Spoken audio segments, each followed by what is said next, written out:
Welcome to the Crime for Sleep channel. Let me know where you're watching from and what time it is. And don't forget to like, comment, and subscribe. Story 1. The morning air hung heavy with mist as construction foreman Ray Caldwell pulled his truck onto the empty lot at the end of Sycamore Lane.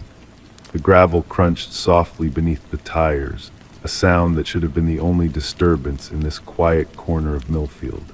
Ray checked his watch. 6:45 a.m., 15 minutes before his crew would arrive to break ground on the Peterson family's new home.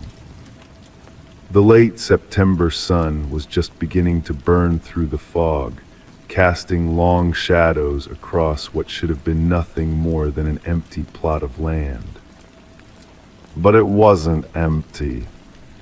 Ray blinked slowly, then again, wondering if the early morning light was playing tricks on his eyes.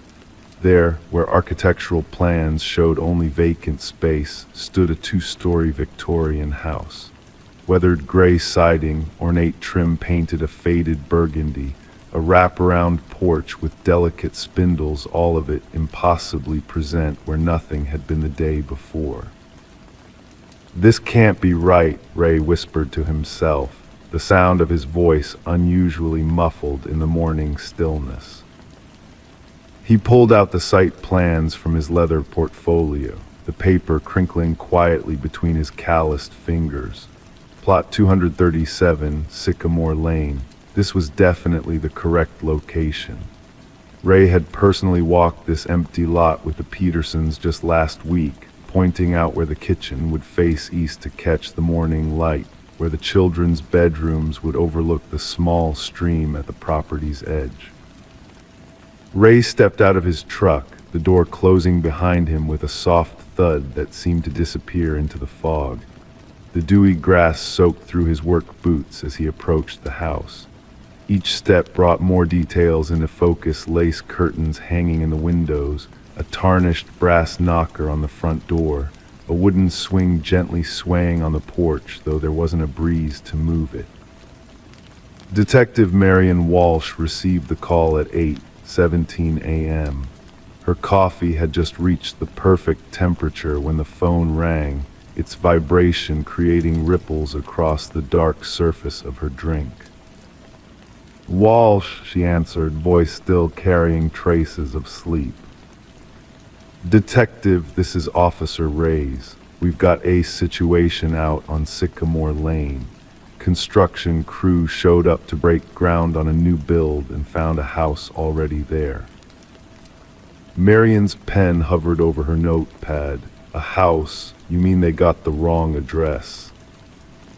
"No, ma'am, the address is correct. According to county records and satellite imagery, this lot has been empty for at least 40 years, but there's a fully furnished Victorian house standing there now, and nobody can explain how it got there overnight." The drive to Sycamore Lane took Marion 17 minutes. 17 minutes of wondering what practical joke she was walking into, what explanation would emerge for this impossibility. She pulled up behind 3 patrol cars, their lights silently pulsing red and blue through the lingering mist.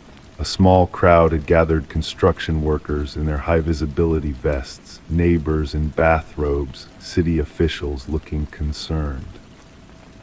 Ray Caldwell met her at the edge of the property, his face pale beneath his tan.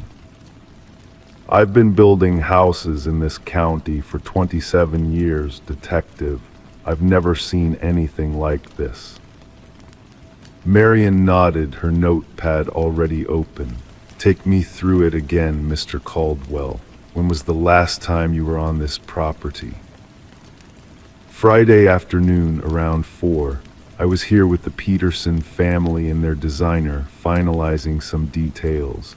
The lot was empty, just grass, some wildflowers, a couple of old oak trees at the back." "And you're certain this is the correct lot?" Ray handed her the site plans. "Plot 237, this is it."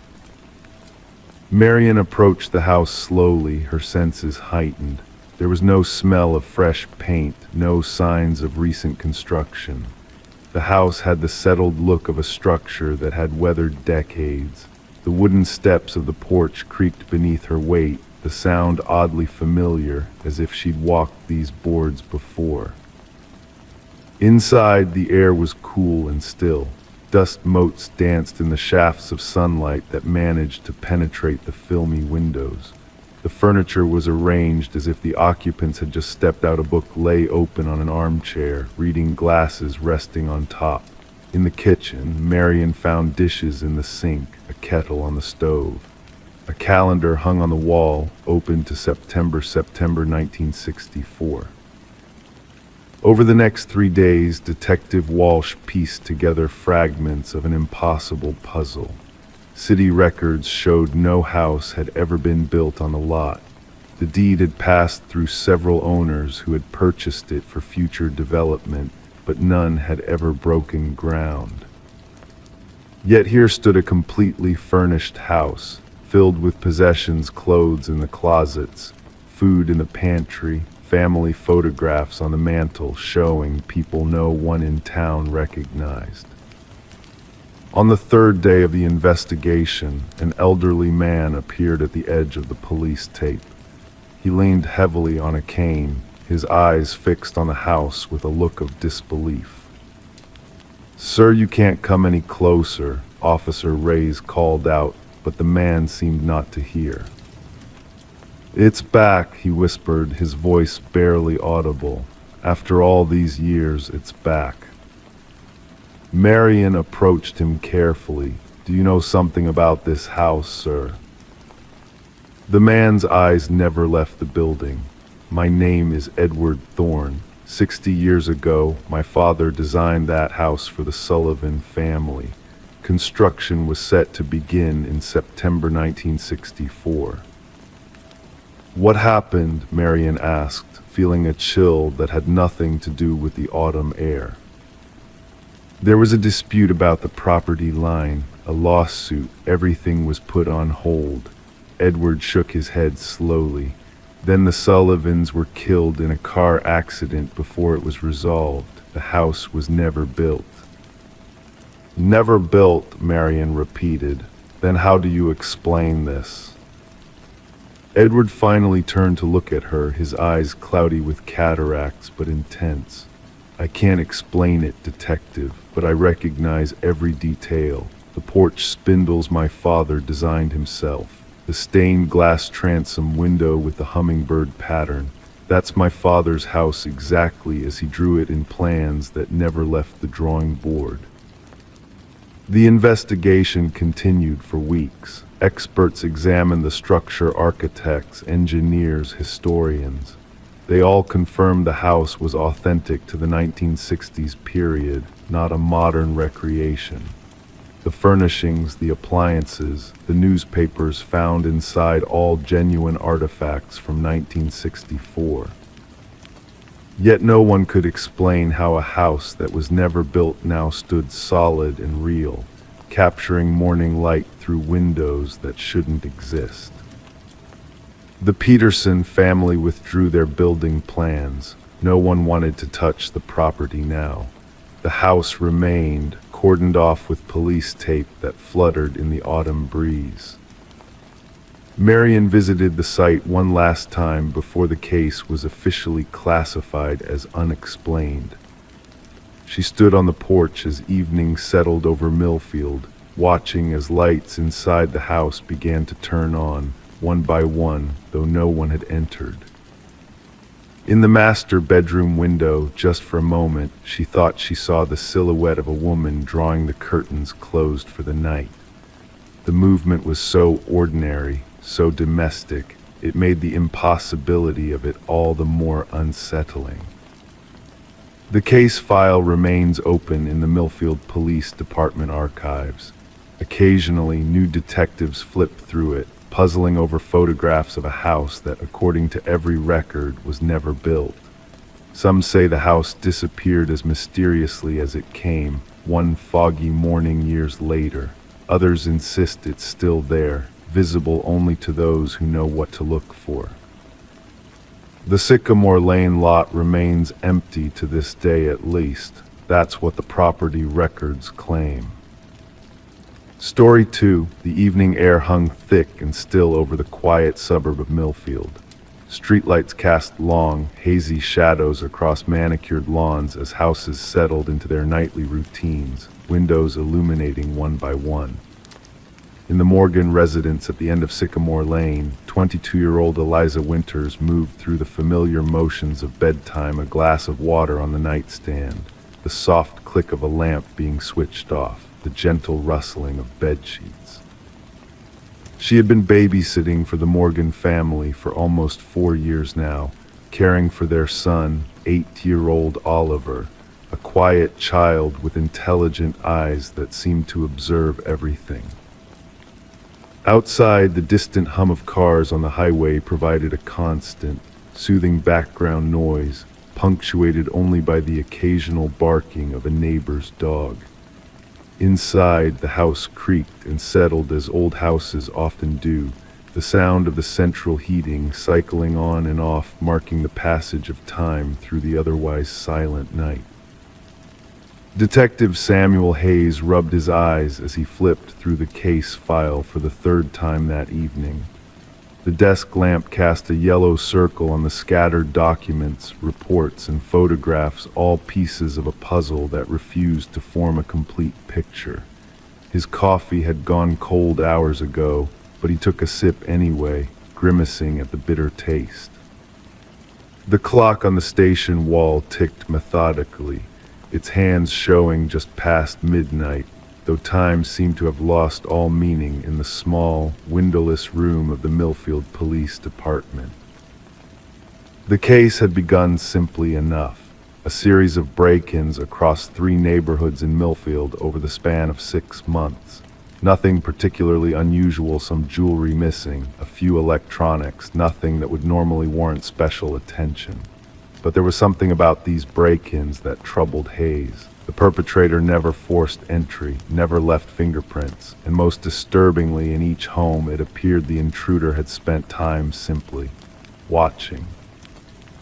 Homeowners reported finding chairs moved near bedrooms, or indentations on beds where someone had sat for extended periods.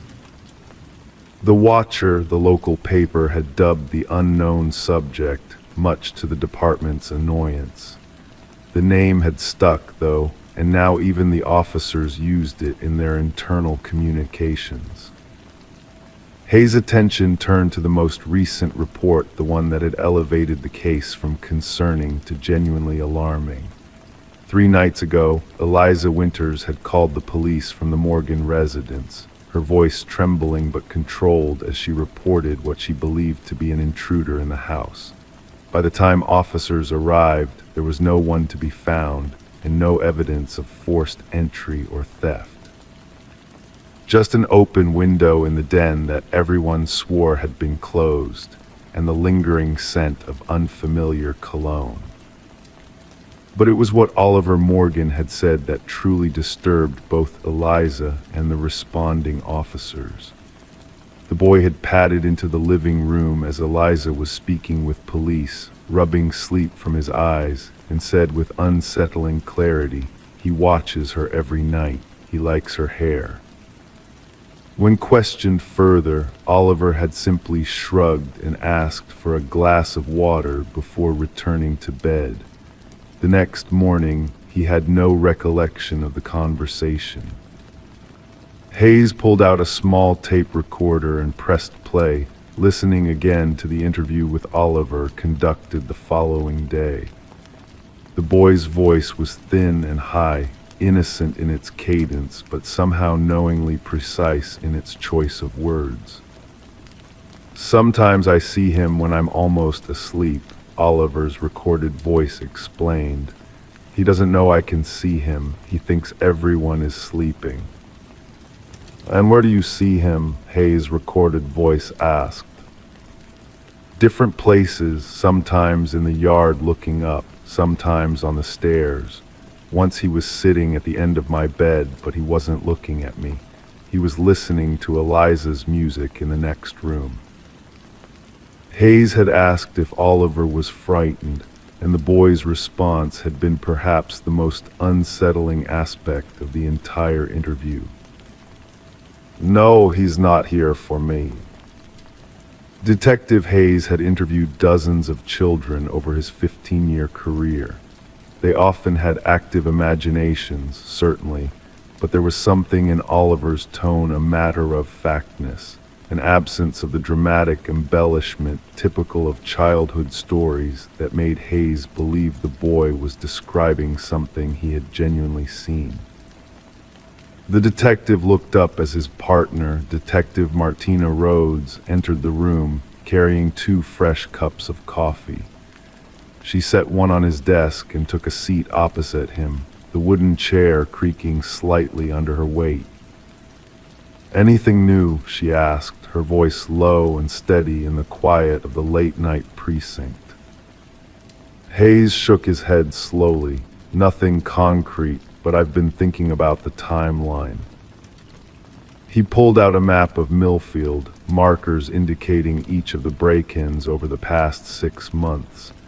The incidents have been moving, starting from Westridge, then Cedar Heights, now Sycamore Lane. It's like he's following something or someone, Rhodes finished. Hayes nodded, taking a sip of the fresh coffee. "I checked the victim profiles again. Most are families, different income levels, different home security systems, nothing connecting them except..." He pulled out another file, flipping it open to reveal a list of names. 3 of the homes employed the same babysitter at some point in the last year. "Eliza Winters," Rhodes stated rather than asked. "Eliza Winters," Hayes confirmed. "College student, works part-time at the library, babysits for extra cash. No criminal record, not even a parking ticket. By all accounts, a model citizen." "And you think she's being stalked by this watcher?" "I think it's worth looking into why multiple homes she's connected to have been targeted." The next morning, Hayes and Rhodes visited Eliza at her small apartment near the Millfield Community College campus. She met them at the door, her expression wary but composed. The living room was neat and sparsely decorated, a few framed photographs, a small collection of novels on a bookshelf, a potted plant catching sunlight from the window. Hayes noticed Eliza had placed a wooden dowel in the track of her sliding glass door, a simple but effective security measure. "I've already told the officers everything I know," she said, offering them tea they both declined. "I didn't actually see anyone in the house, I just felt something was wrong." "And what about Oliver's comments?" Rhodes asked gently. "About someone watching you?" Eliza's fingers tightened around her mug. Oliver has always had a vivid imagination, but she hesitated, her gaze drifting toward the window. "Sometimes lately I felt like I'm being watched, even here. It's probably nothing, just paranoia after hearing about the break-ins." "Has anyone shown unusual interest in you recently?" Hayes asked. "Someone at work, school, or in your personal life?" "No, no one." That she stopped abruptly, a look of realization crossing her face. "Well, there was a maintenance worker at the library about 2 months ago. He kept finding reasons to work near the children's section where I read to the kids on Saturdays. The head librarian eventually complained because he was there for almost 2 weeks fixing things that didn't seem to need fixing." Hayes leaned forward. "Do you remember his name?" "Just his first name, Daniel. He said everyone called him Danny." Later that afternoon, Hayes was examining maintenance records from the library while Rhodes spoke with the head librarian. The contractor who had been hired was legitimate, but the worker described by Eliza Danny didn't appear on their employee roster. The contractor confirmed they had hired a temporary worker for that period, but he had provided minimal documentation and disappeared after 2 weeks. That evening, Hayes positioned himself in an unmarked car across from Eliza's apartment building. Rhodes had arranged for a patrol car to occasionally drive past the Morgan residence, where Eliza was babysitting again. The night was quiet, a light rain creating a hypnotic pattern on the windshield. Hours passed without incident. Just after midnight, Hayes' phone buzzed with a message from Rhodes. The patrol officer had noticed a car parked 2 blocks from the Morgan house, the driver apparently sleeping inside. When approached, the vehicle had pulled away quickly. Hayes started his car and drove toward Sycamore Lane, a sense of urgency building in his chest. As he turned onto the quiet street, his headlights swept across a figure standing motionless beneath a large oak tree, partially hidden in shadow, looking up at the Morgan house. The figure didn't run when the car approached. Instead, it turned slowly toward the headlights, revealing a man's face, expressionless and calm. By morning, the pieces had finally begun to fall into place. The man, Daniel Whitman, had a history of obsessive behavior. 3 years earlier, he had been questioned but never charged in connection with a similar pattern of break-ins in another state. He had worked briefly at Millfield Community College as a groundskeeper before taking the temporary position at the library, both places where Eliza spent significant time. In Whitman's apartment, they found notebooks filled with detailed observations of Eliza's daily routine. Photographs taken through windows, a small collection of items stolen from homes where she had worked a hairbrush with strands of her hair still entangled in the bristles, a coffee mug she had used, a scarf she had left behind at one family's house. Most disturbing of all, they found a journal entry dated 6 months earlier, describing the first time Whitman had seen Oliver Morgan watching him from a bedroom window as he observed the house. "The child sees me," he had written, "but children are rarely believed." When Hayes questioned Oliver again, asking how he had known about the man watching Eliza, the boy simply shrugged his thin shoulders and said, "Sometimes, when people think really hard about something, you can see it around them like colors." He was always thinking about Eliza, so I could see her in the colors around him. Daniel Whitman was charged with multiple counts of breaking and entering, stalking, and theft. In the courtroom, he never once looked at the evidence presented against him. His gaze remained fixed on Eliza, sitting tensely in the gallery, until the bailiff finally led him away. Hayes closed the case file with a sense of completion, but not satisfaction. The system had worked, evidence had been gathered, a suspect apprehended, charges filed. Justice in its procedural form had been served, but he couldn't shake the image of Oliver Morgan's untroubled expression as he described seeing colors around people who were thinking too hard, or the way Eliza still checked her locks 3 times before bed, or how Daniel Whitman had smiled just slightly when the judge had read his sentence. Some cases, Hayes knew, were never truly closed, some mysteries never fully explained, and sometimes the most unsettling truths came from the mouths of children who saw things adults had trained themselves to ignore. In the quiet town of Millfield, life returned to its normal rhythm. Streetlights still cast long shadows across manicured lawns. Houses still settled into their nightly routines. And in the Morgan residence at the end of Sycamore Lane, a little boy with knowing eyes still watched the darkness from his bedroom window, seeing things that others could not. Story 3. The hallway stretched before her like a ribbon of muted beige, each identical door marked with brass numbers that glowed softly under the recessed lighting. The carpet absorbed the sound of her footsteps as she moved, creating an unusual silence that seemed to hang in the air. It was late afternoon at the Westlake Hotel, that liminal time when the sun's angle through the windows created long, unusual shadows across the walls. Detective Sarah Mercer walked slowly, her notebook open in one hand, her other tracing lightly along the wallpaper as she moved. The texture was rough beneath her fingertips, expensive but worn in places. The hotel had once been grand, still was, in many ways, but time had left its marks in the small details only someone looking for them would notice. All rooms were occupied that night, the manager had insisted, his voice carrying the practiced smoothness of someone used to handling difficult guests. We were at full capacity. Every room was accounted for in our system. He had shown her the reservation logs, neat columns of names and dates, all properly filled. Yet here she was, investigating a room that shouldn't have existed. Room 412 had appeared on no booking records, no guest had checked in, no key had been issued. But when Eliza Chen, a business traveler staying in 410, had taken a wrong turn returning from the ice machine, she had found the door to 412 slightly ajar, just an inch of darkness visible in the gap.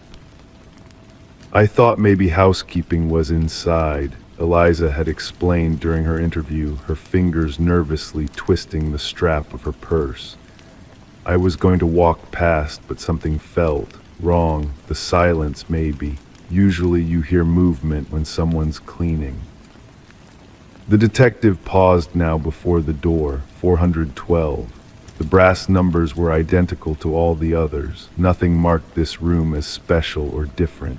She slipped on latex gloves with practiced ease, the soft snap against her wrists a familiar sound that grounded her. The door was sealed with police tape, but she had the key card that security had finally managed to program after 3 attempts. Inside the room was a contradiction. Perfectly made bed, corners tucked with military precision. A suitcase, expensive, leather, monogrammed RJK stood neatly by the closet. A jacket hung over the desk chair.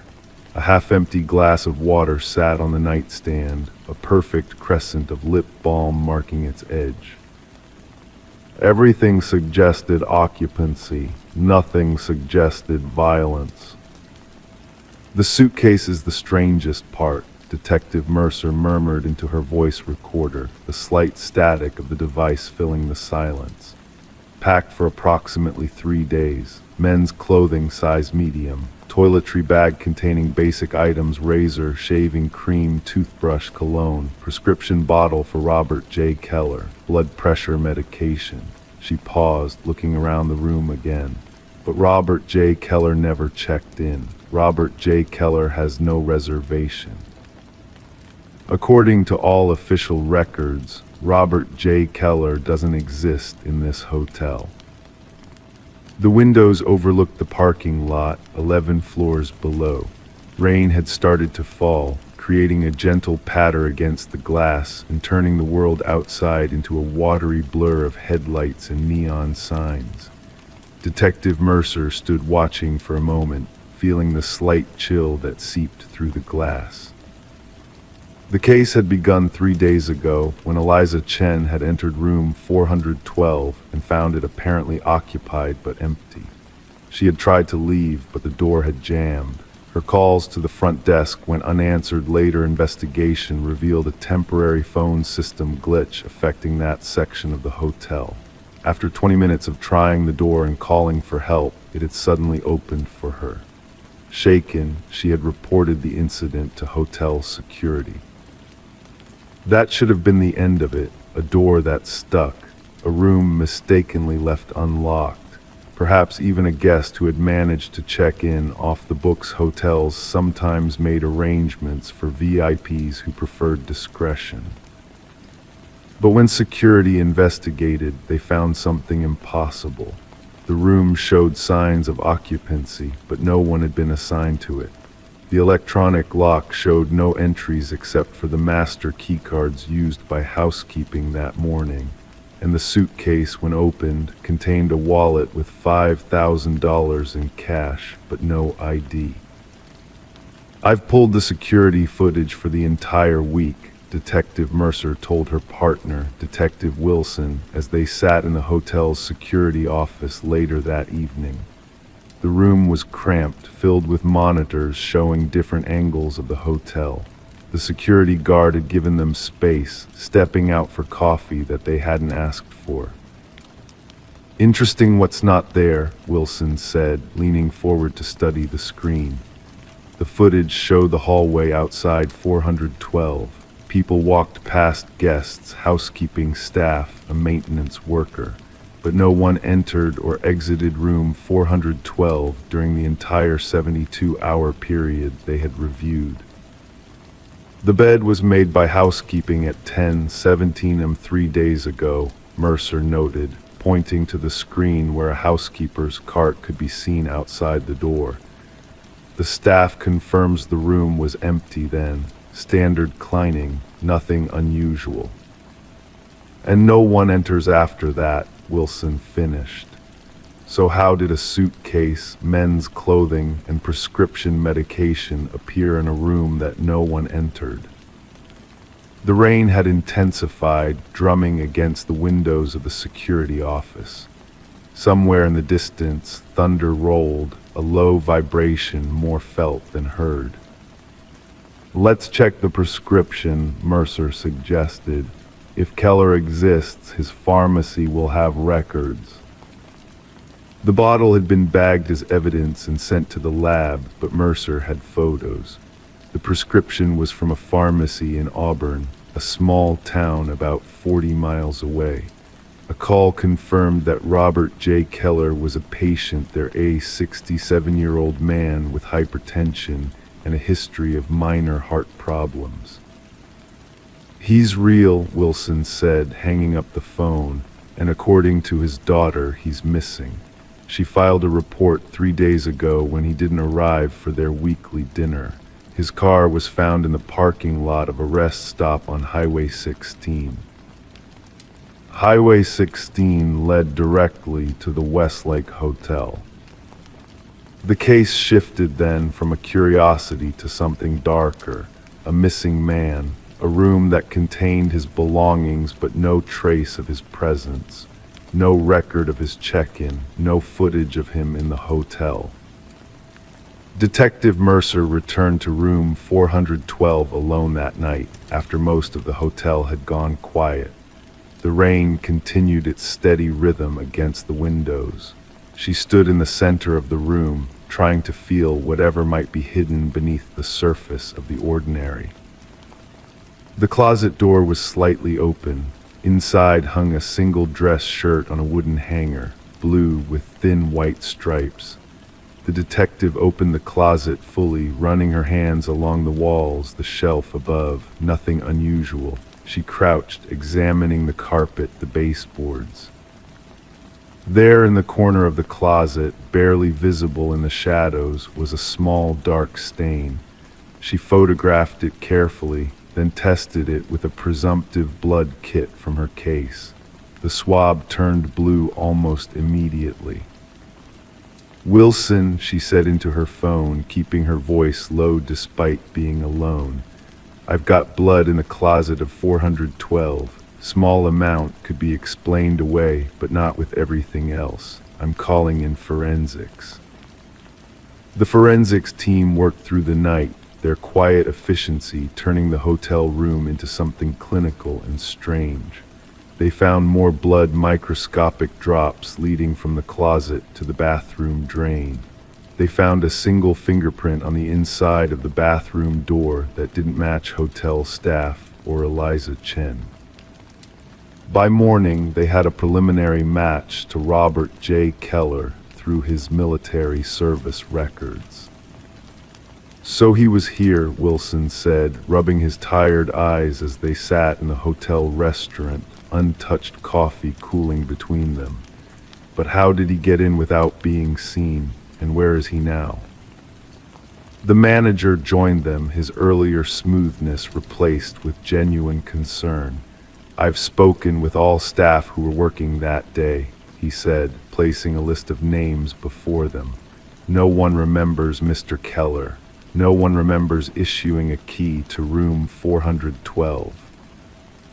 Detective Mercer spread out the photos taken from security cameras covering the hotel entrances.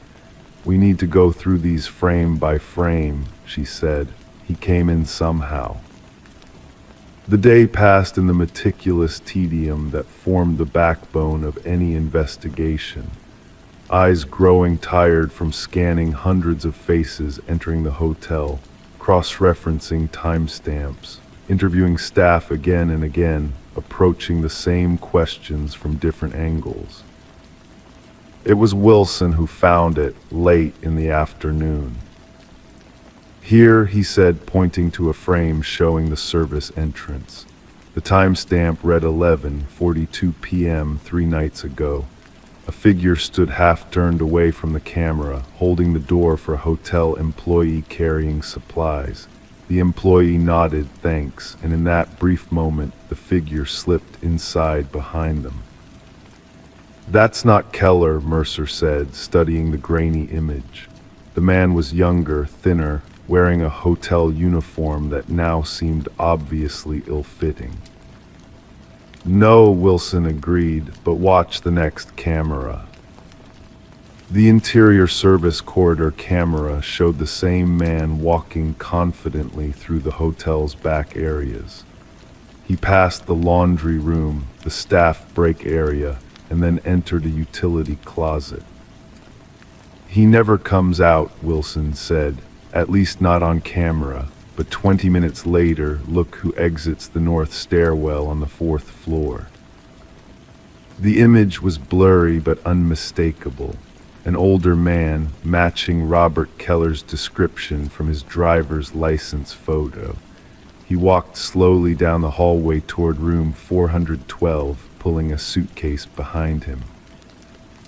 "So someone smuggled him in," Mercer said, the pieces starting to align but still not quite fitting. "But why, and where did he go?" The final piece came from an unexpected source. The hotel's night auditor, a college student who worked the overnight shift, recognized the younger man from the security footage. "That's Marcus Reynolds," she said, tapping the screen. "He worked here last summer as a bellhop, got fired for stealing from rooms." Marcus Reynolds had a record: petty theft, fraud, nothing violent. They found him working at a gas station in Auburn, the same town where Robert Keller lived, the same town where Robert Keller filled his prescriptions. Under questioning, Reynolds broke quickly. "It was supposed to be a con," he confessed, his eyes darting between the detectives. "I met Keller at the pharmacy, struck up a conversation. Found out he had money his wife died last year, left him with a good insurance payout. I told him I could get him a room at the Westlake at half price because I had connections." Reynolds swallowed hard. "He gave me cash. I used my old employee knowledge to sneak him in through the service entrance. Got him to room 412, which I knew was kept as an emergency overflow room and usually empty." "What happened in that room?" Detective Mercer asked, her voice calm despite the tension building in her chest. "Nothing," Reynolds insisted too quickly. "I left him there. That was the con he pays for a room that doesn't officially exist. The hotel never knows he's there. I pocket the cash." But his eyes didn't meet hers, and his fingers tapped an anxious rhythm on the table. "We found blood, Marcus," Wilson said quietly. "Not much, but enough." Reynolds' face crumpled. "It was an accident," he whispered. "He realized he'd been conned, said he was going to report me. There was a struggle. He fell, hit his head on the corner of the desk. I panicked." "Where is he now?" Mercer asked. The answer led them to the hotel's massive industrial laundry facility. Behind the largest machines, hidden in a service tunnel that had been marked as unused for years, they found the body of Robert J. Keller. He had died from a single blow to the head, just as Reynolds had described. Detective Mercer stood in room 412 one last time after the case was closed. The suitcase was gone, taken as evidence. The bed had been stripped. Soon, the room would be cleaned and returned to the hotel's inventory, perhaps with a different number to erase the memory of what had happened there. The rain had finally stopped, and late afternoon sunlight slanted through the windows, creating long shadows across the empty room.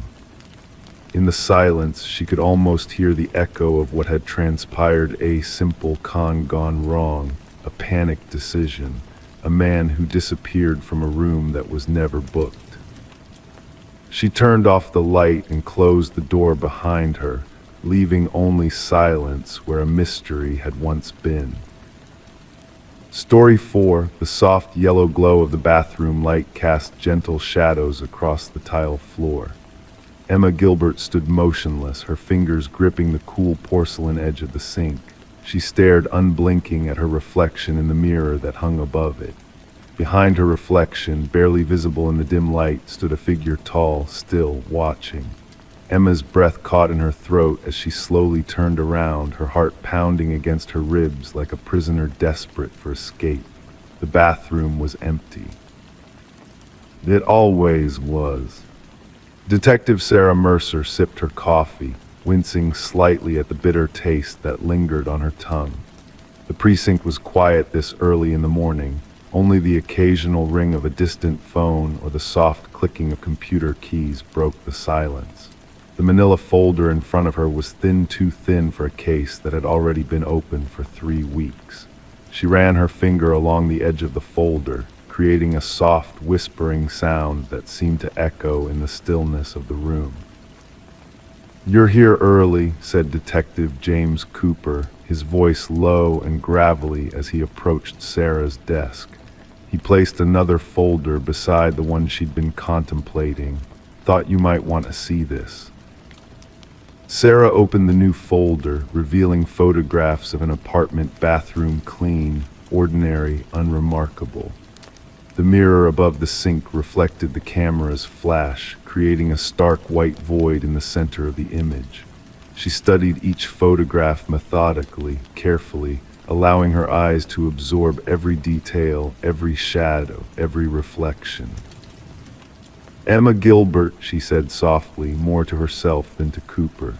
28 years old, moved into the Westlake apartment 6 months ago. No history of mental illness, no drug use, no domestic disputes. She paused, allowing the silence to settle around her words like dust. And yet she was terrified enough to stop sleeping. Terrified enough to cover every mirror in her apartment with sheets. Terrified enough to... She didn't finish the sentence. She didn't need to. Cooper knew how the story ended. The Westlake apartment stood tall against the overcast sky, its brick exterior darkened by the light rain that had started to fall. Sarah pulled her coat tighter around her as she approached the entrance, the sound of her footsteps on the wet pavement creating a rhythmic pattern that matched her heartbeat. The lobby was warm, with soft lighting that created a welcoming atmosphere, a stark contrast to the case file tucked under her arm. The elevator hummed softly as it carried her to the 4th floor. The hallway was quiet, the thick carpet absorbing the sound of her footsteps as she made her way to apartment 412. She removed the small key from her pocket, the metal cool against her fingertips, and unlocked the door. Emma Gilbert's apartment was exactly as described in the file: clean, organized, normal, except for the bathroom. Sarah stood in the doorway, her gaze fixed on the sheet that had been carefully draped over the mirror above the sink. It hung there like a ghost, a silent witness to whatever had transpired in this small, tiled room. Sarah approached the mirror slowly, the sound of the air conditioning creating a soft, persistent hum in the background. With careful fingers, she lifted the edge of the sheet, revealing the reflective surface beneath. The mirror was ordinary, no unusual markings, no obvious defects, just glass and silver, showing Sarah her own reflection, tired eyes looking back at her from a face that had seen too many unsolved cases. She let the sheet fall back into place and turned her attention to the rest of the bathroom. Everything was in order, towels folded neatly, shower curtain pulled back, sink wiped clean. There was no sign of struggle, no indication of anything unusual or threatening. Just a normal bathroom in a normal apartment with every mirror covered by carefully placed sheets. Sarah returned to the living room and sat on the edge of the sofa, opening her notebook to a blank page. The pen felt heavy in her hand as she began to write, documenting her observations in a neat, methodical script that flowed across the page like water over smooth stones. "Detective," the voice startled her, causing her pen to pause mid-sentence. She looked up to find the building superintendent standing in the doorway, his expression a mixture of curiosity and unease. "Mr. Harmon," she acknowledged, closing her notebook, "thank you for meeting me."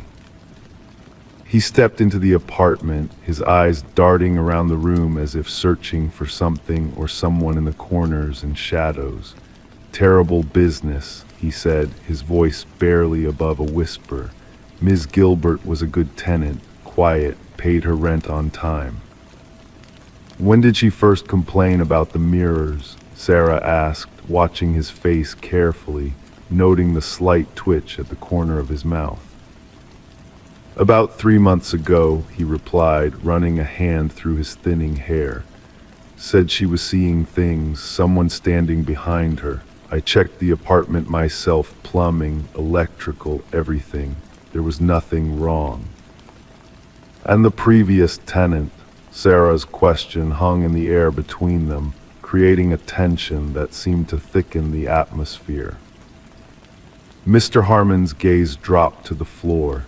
"Ms. Chen," he said, the name coming out as a sigh. "She lived here for almost a year before Ms. Gilbert, never complained about anything. Then one day she just left, no notice, no forwarding address, just disappeared." A soft chime from Sarah's phone interrupted the conversation. A text message from Cooper: "Found something. Previous tenant before Chen. Come back to the station."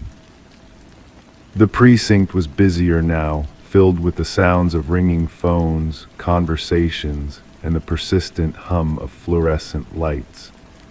Cooper was waiting for her, his desk cluttered with papers and photographs spread out like pieces of a puzzle waiting to be assembled. "David Merrick," Cooper said without preamble, pushing a photograph toward her. It showed a man in his early 30s with dark hair and eyes that seemed to look through the camera rather than at it. Lived in apartment 412 for 8 months before moving out suddenly. No explanation, no notice. Sarah picked up the photograph, studying the face that looked back at her with empty eyes, and before him. Cooper slid another file across the desk. Rebecca Torres, 6 months in the apartment, left without notice, and before her Michael Lawson, 4 months, same story.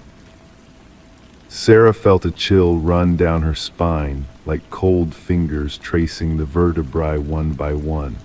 How far back does this go? "I've tracked it back 5 years so far," Cooper replied, his voice low. 10 tenants, all in apartment 412, all leaving suddenly without explanation. Sarah opened the folder, revealing a series of photographs, different faces, different names, but all with the same haunted look in their eyes. And Emma Gilbert is the first one too. "Yes," Cooper confirmed, the word falling between them like a stone. The next morning found Sarah back at the Westlake Apartments, standing once again in the bathroom of apartment 412. The sheet still hung over the mirror, undisturbed since her last visit. With deliberate movements, she removed it completely, folding it carefully and placing it on the counter beside the sink. The mirror reflected the small room perfectly, the shower curtain, the towel rack, the tiled walls. And Sarah, standing alone, her expression a mixture of determination and apprehension. She stared at her reflection, searching for anything unusual, any distortion or anomaly that might explain what had happened in this room. Minutes passed, marked only by the soft ticking of her watch and the steady rhythm of her breathing. Nothing appeared, nothing changed.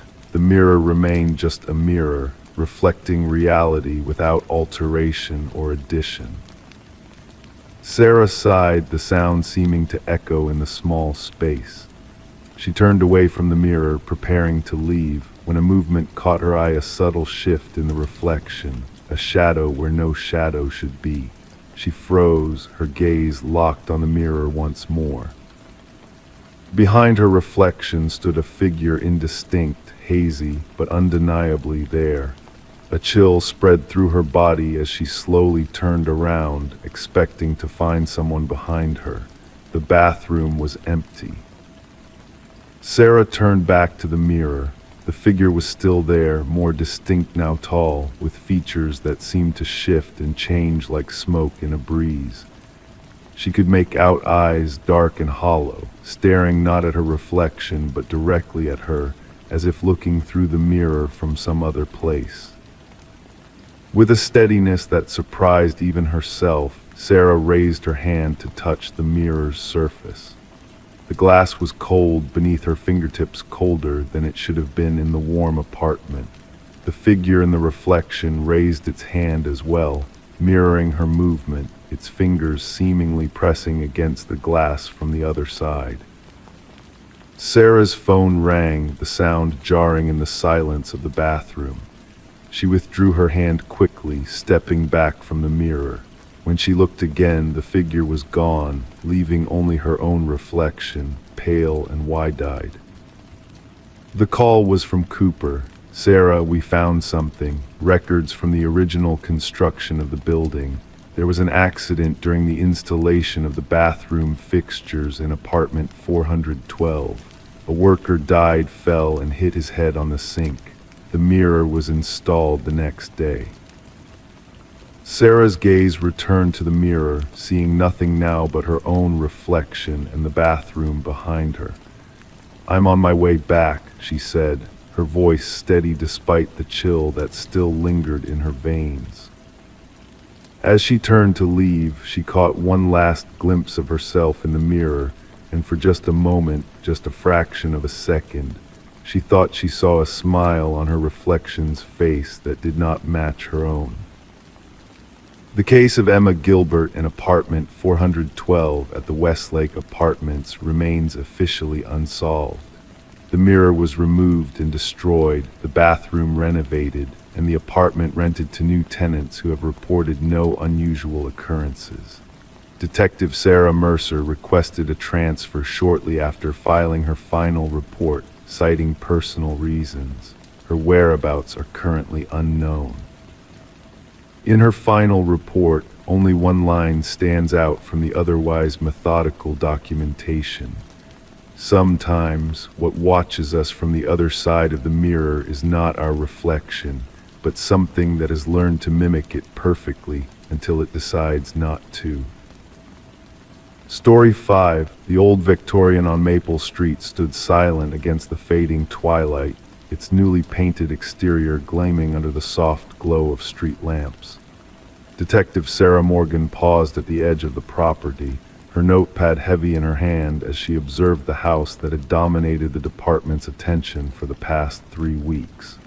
A gentle autumn breeze rustled the pages, the sound mingling with distant traffic and the occasional chirp of evening crickets. The Henderson family had purchased the property 6 months earlier, a foreclosure that had been vacant for nearly 2 years. The bank had invested in extensive renovations, new hardwood floors throughout, updated electrical, fresh drywall in every room, and modern fixtures that complemented the home's century-old character. Real estate photographs showed bright, welcoming spaces that promised new beginnings. The inspection had been thorough, revealing nothing out of the ordinary. Detective Morgan's shoes made a soft clicking sound against the newly paved walkway as she approached the front door. The porch light cast long shadows across her face, creating pools of darkness in the corners of the veranda.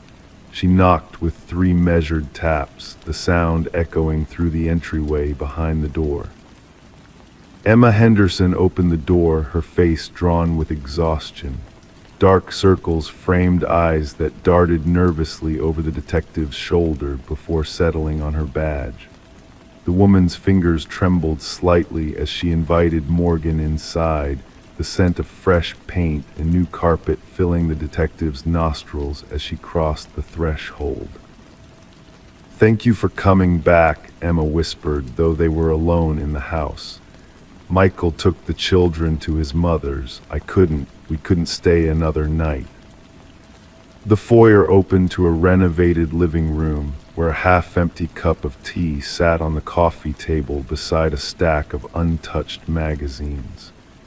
The space was immaculate, too immaculate, Morgan noted, as though the family had barely lived in it despite having moved in months ago. "When did you first notice the voices?" Morgan asked, her pen poised above her notepad, the tip making a soft indentation in the paper without leaving a mark. Emma's eyes drifted toward the eastern wall of the living room, where a large abstract painting hung slightly off-center. 3 weeks after we moved in, at first we thought it was the neighbors. Their yard backs up to ours and sound carries strangely in old houses. Her fingers twisted a loose thread on her sweater sleeve, but then it started saying our names.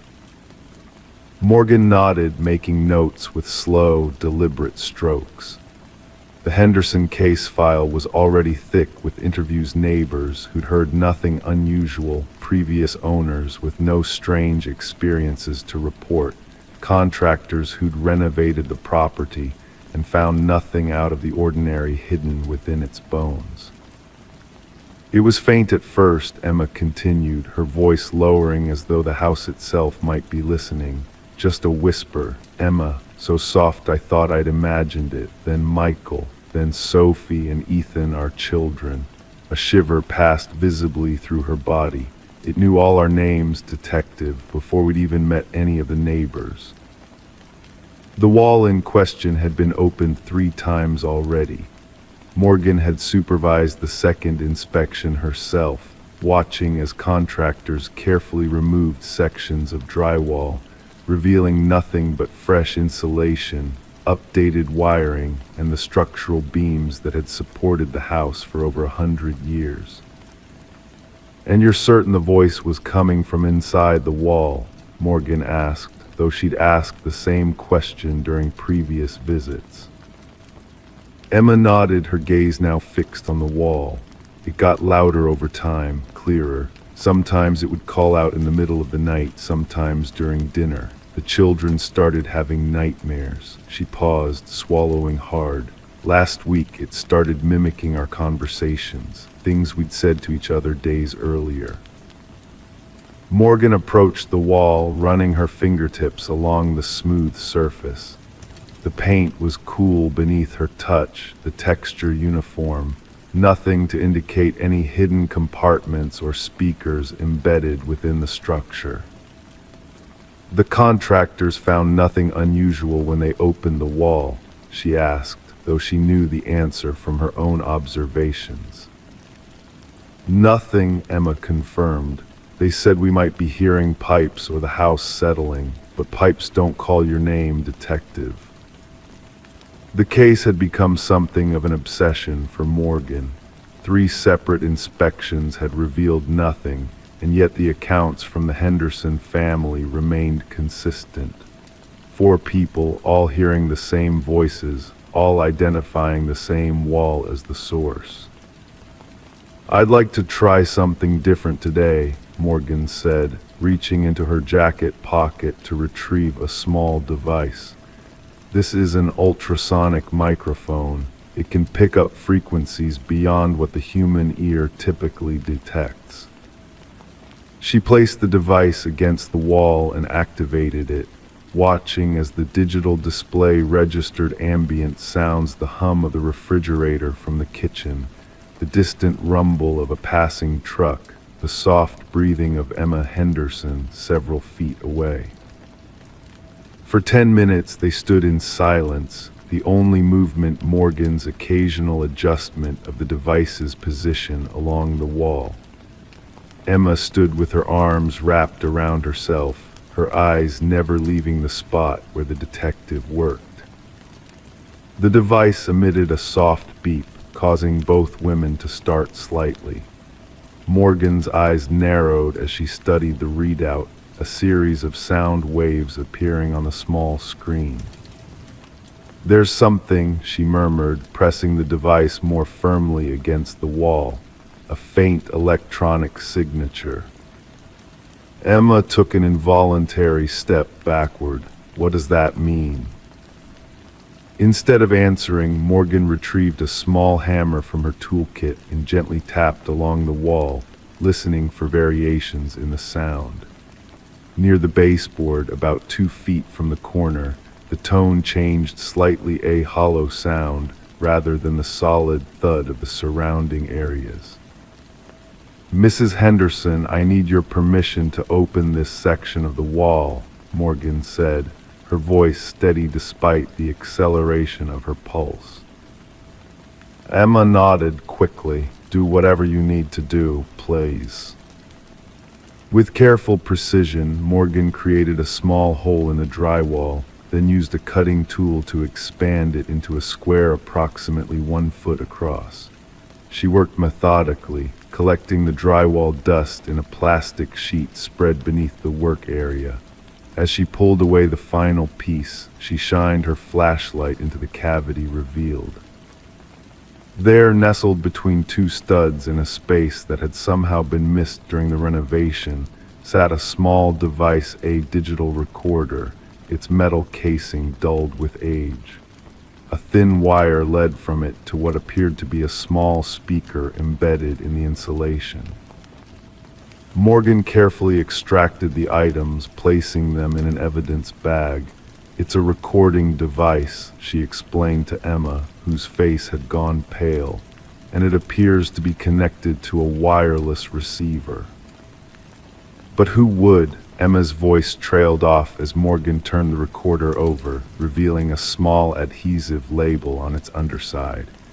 In faded ink, barely legible, was written a single name, Henderson. That's Michael's father's handwriting," Emma whispered, her hands beginning to tremble more violently. "But he's been dead for 5 years. He never even saw this house." Morgan activated the recorder, and a series of voices emerged from its speaker, Emma calling to her children for dinner, Michael discussing weekend plans, the children laughing during a game.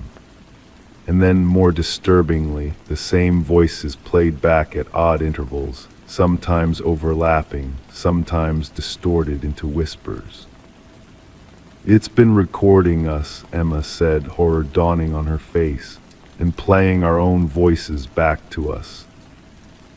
Further investigation revealed a sophisticated system designed to activate at random intervals or in response to certain sound patterns.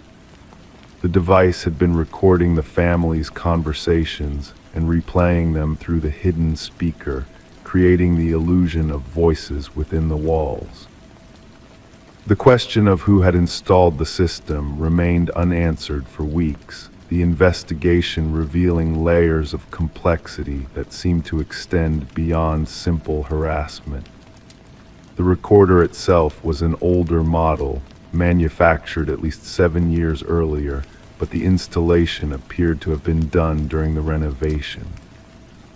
When contractors were re-interviewed, none could explain how the device had been missed during the extensive work on the house. Records showed that the eastern wall had been handled by a subcontractor who had since relocated to another state. It wasn't until Morgan tracked down this subcontractor, a man named Jenkins with no apparent connection to the Henderson family, that the final piece fell into place. Jenkins recognized the handwriting on the label immediately. "That's definitely Walt's handwriting," he confirmed, referring to his former business partner, Walter Henderson. He helped with some of the electrical work on that house before moving on to another job. I remember because it was unusual. He normally didn't do residential projects. Walter Henderson, Michael's estranged cousin, a man the family had not spoken to in nearly a decade following a bitter dispute over a family inheritance. A man who had known exactly who would be purchasing the renovated house months before the Hendersons themselves had even seen the property listing. The device in the wall hadn't been placed there by chance. It had been waiting for them all along. The Henderson family never returned to the house on Maple Street. The property was sold at a loss, the new owners informed of its unusual history. The recording device remained in police evidence, its purpose fulfilled, its mechanical heart finally silent. Detective Morgan would occasionally drive past the old Victorian in the months that followed, wondering about the voices that had once emanated from behind its walls, voices that had belonged to the victims themselves, twisted and returned to them as a form of psychological torture by someone they had once called family. The house stood quiet now, its secrets exposed but not forgotten, a reminder that sometimes the most haunting voices are the echoes of our own. Story 6. The old municipal library of Beckford stood 3 blocks from Main Street, its weathered brick exterior almost apologetic against the modern glass storefronts that had gradually replaced the town's historic buildings. Inside, the scent of aged paper and wood polish created an atmosphere that seemed to exist outside of time. The soft yellow light of reading lamps cast gentle shadows across the worn wooden floors, and the occasional whisper echoed between towering shelves that reached toward ornate ceilings. Detective Sarah Mercer moved through the reference section with deliberate steps, her leather shoes making the faintest sound against the hardwood. She wasn't officially on duty, but the case had consumed her thoughts for weeks now. The disappearance of Eliza Whitney, a 32-year-old archivist who had last been seen in this very library 26 days ago, remained unexplained despite the department's best efforts. Sarah ran her fingertips along the spines of leather-bound volumes, feeling the slight texture of each as she passed. The building was nearly empty at this hour, just past 7 p.m. on a Thursday in late autumn. A library assistant moved silently between the shelves, returning books to their proper places. Outside, a light rain began to fall, creating a rhythmic patter against the tall windows. "You're back again," observed Martin Green, the head librarian, his voice so quiet it barely disturbed the silence. He stood at the end of the aisle, his tall frame slightly stooped from decades of bending to retrieve books from lower shelves, still looking for answers about Eliza. Sarah nodded, her expression revealing little. "I'm missing something. She came here almost every day for 2 weeks before she vanished. There's a reason." Martin adjusted his wire-rimmed glasses and gestured toward a door at the back of the reference section. "The archives are open if you want to look again. I'll be at the front desk if you need anything." The archive room was cooler than the main library, the climate control protecting the delicate materials stored within. The air felt heavier here, pressing gently against Sarah's skin as she switched on the desk lamp. Its warm glow pushed back the darkness but created deeper shadows in the corners of the room. Metal shelving units filled with boxes and files stood in neat rows, each labeled with meticulous precision. According to the sign-in logs, Eliza had spent most of her time in the local history section, specifically among materials from the 1940s. Sarah had already examined these files twice before, finding nothing that seemed relevant to the woman's disappearance. Yet something continued to pull her back to this place, like a persistent whisper she couldn't quite hear. She pulled out the drawer containing photographs from 1940-31945, carefully lifting a folder of newspaper clippings. As she set it on the reading table, a small notebook slipped from between the pages and landed on the floor with a soft thud. Sarah paused, certain she hadn't seen this item during her previous examinations.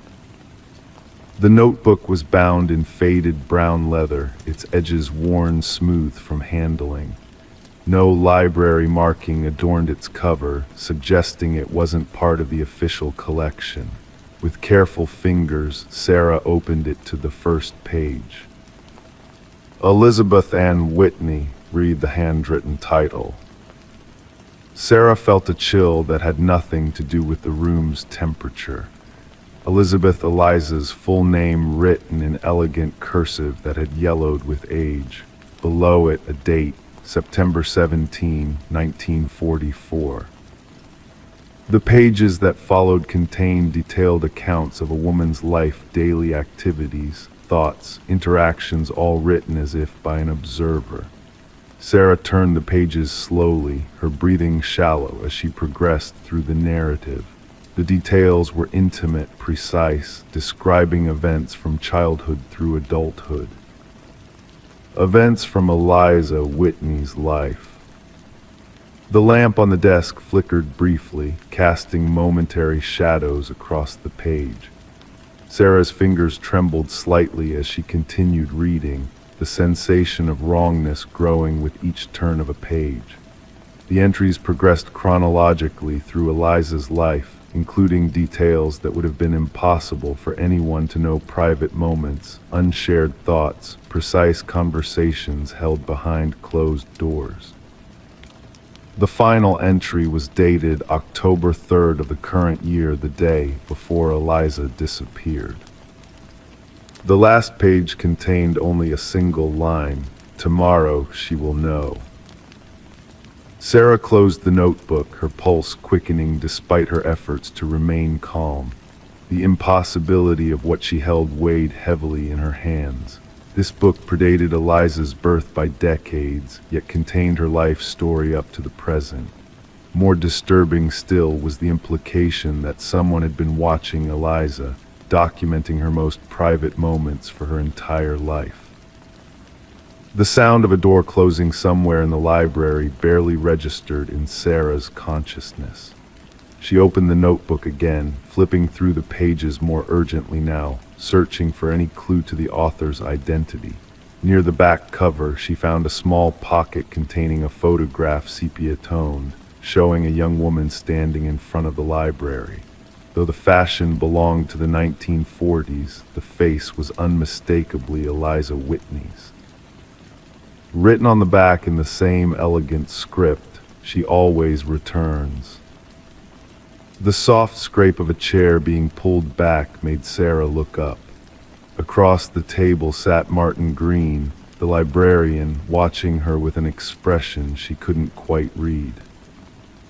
"You found it," he said simply. "What is this?" Sarah asked, her voice steady despite the unease spreading through her. "How is this possible?" Martin folded his hands on the table, his eyes never leaving hers. "There are 17 notebooks like that one in this library. 17 lives documented before they were lived." His voice had lost its earlier warmth, becoming as dry and brittle as the pages surrounding them. "Some of us are merely characters in stories already written, Detective Mercer." "Where is Eliza Whitney?" Sarah kept her right hand close to her side, where her service weapon rested in its holster. "Where she has always been," Martin replied, "where she always returns." He gestured toward the notebook. "Keep reading. You'll find your own name eventually." The lamp flickered again, longer this time, and when the light stabilized, Martin was gone. Sarah rose quickly, scanning the room, but she was alone among the shelves and shadows. With cautious steps, she moved through the archives, notebook in hand, her senses alert to every sound. The main library area was deserted now, no patrons, no staff, just rows of books stretching into darkness where the overhead lights had been turned off. At the front desk, the sign-out sheet showed that the last staff member had left at 6:30 p.m. According to the large clock on the wall, it was now 8:47. Sarah placed the notebook on the counter and opened it again, turning to the final pages she hadn't yet read. New text had appeared after the last entry she had seen. The handwriting was the same elegant script, but the ink appeared fresher, darker on the page. Detective Sarah Mercer found the notebook on November 7th. She would not believe what she read until she saw her own name. By then, it would be too late. Like Eliza Whitney before her and Alexandra Kane before her, she would become part of the library's collection. Some stories are circular, some readers become the read. The front door of the library swung open slowly, pushed by the evening breeze. Beyond it, the empty street glistened with rain. Sarah looked back at the notebook, then at the door. Behind her, from somewhere deep within the building, came the soft sound of pages turning. The Beckford Police Department found Detective Mercer's vehicle in the library parking lot the next morning. The building was locked and empty. Security cameras showed her entering at 6:42 p.m. but never leaving. In her desk at the station, officers discovered a case file she had been assembling, not about Eliza Whitney's disappearance, but about 7 other missing persons over the past 60 years, all last seen at the library. The notebook was never found, but in the archives, a new leather-bound volume appeared on a shelf, its cover unmarked except for the library's cataloging number. Inside, the first page bore a simple title in elegant, handwritten script. Detective Sarah Elizabeth Mercer. The case remains unsolved. Story 7, she found the photo tucked between the pages of an old book she bought at a thrift store. It was a picture of her taken outside her childhood home, but she had never seen the photo before, and the house in the background, it had burned down years ago.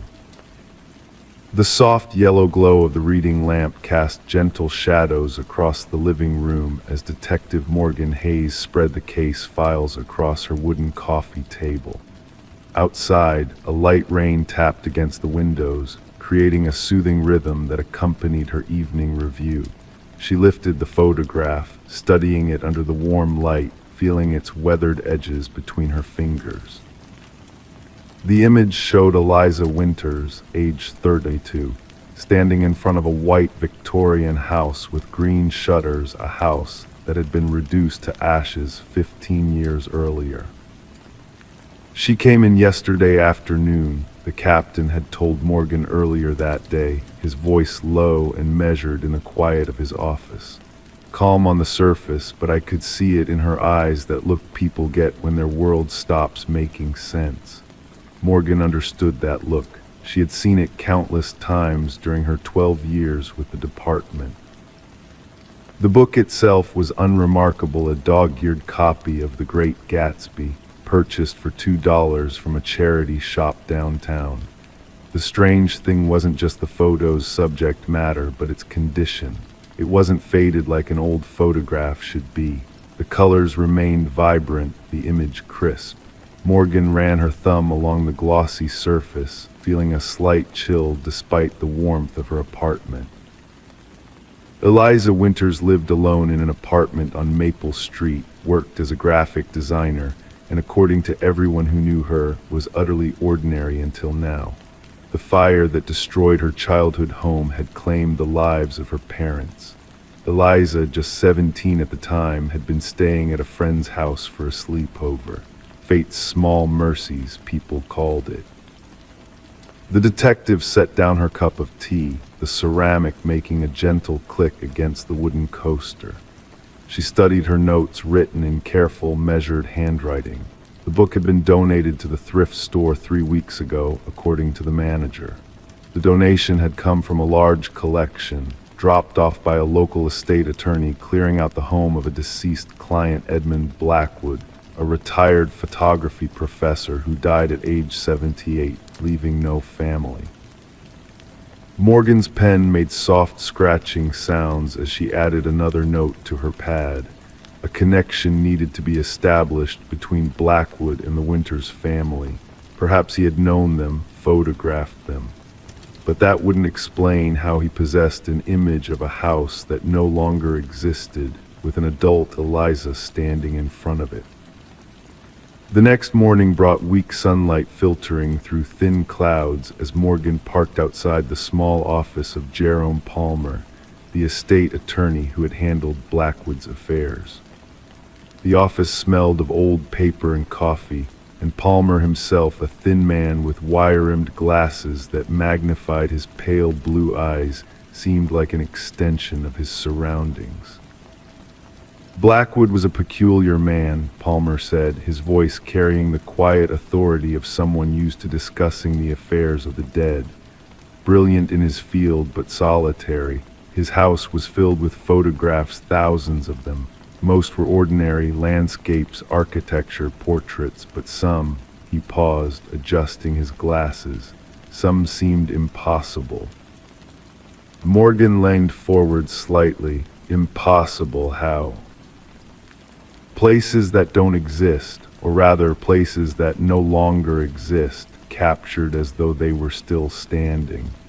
I assumed they were clever manipulations, digital compositions.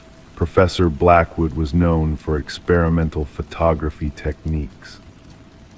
The detective felt a subtle shift in the atmosphere of the room, like the pressure dropping before a storm. Did he ever mention the Winters family, or their house on Elm Street? Palmer shook his head slowly.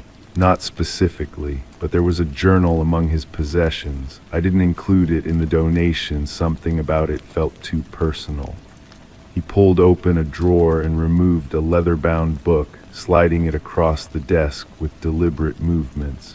Perhaps this will help make sense of your photograph. Back in her car, Morgan placed the journal beside her, resisting the urge to open it immediately. Some things deserved the right setting, the proper attention. The drive back to the station was accompanied only by the sound of her tires on wet pavement and the occasional swish of wipers clearing the misting rain.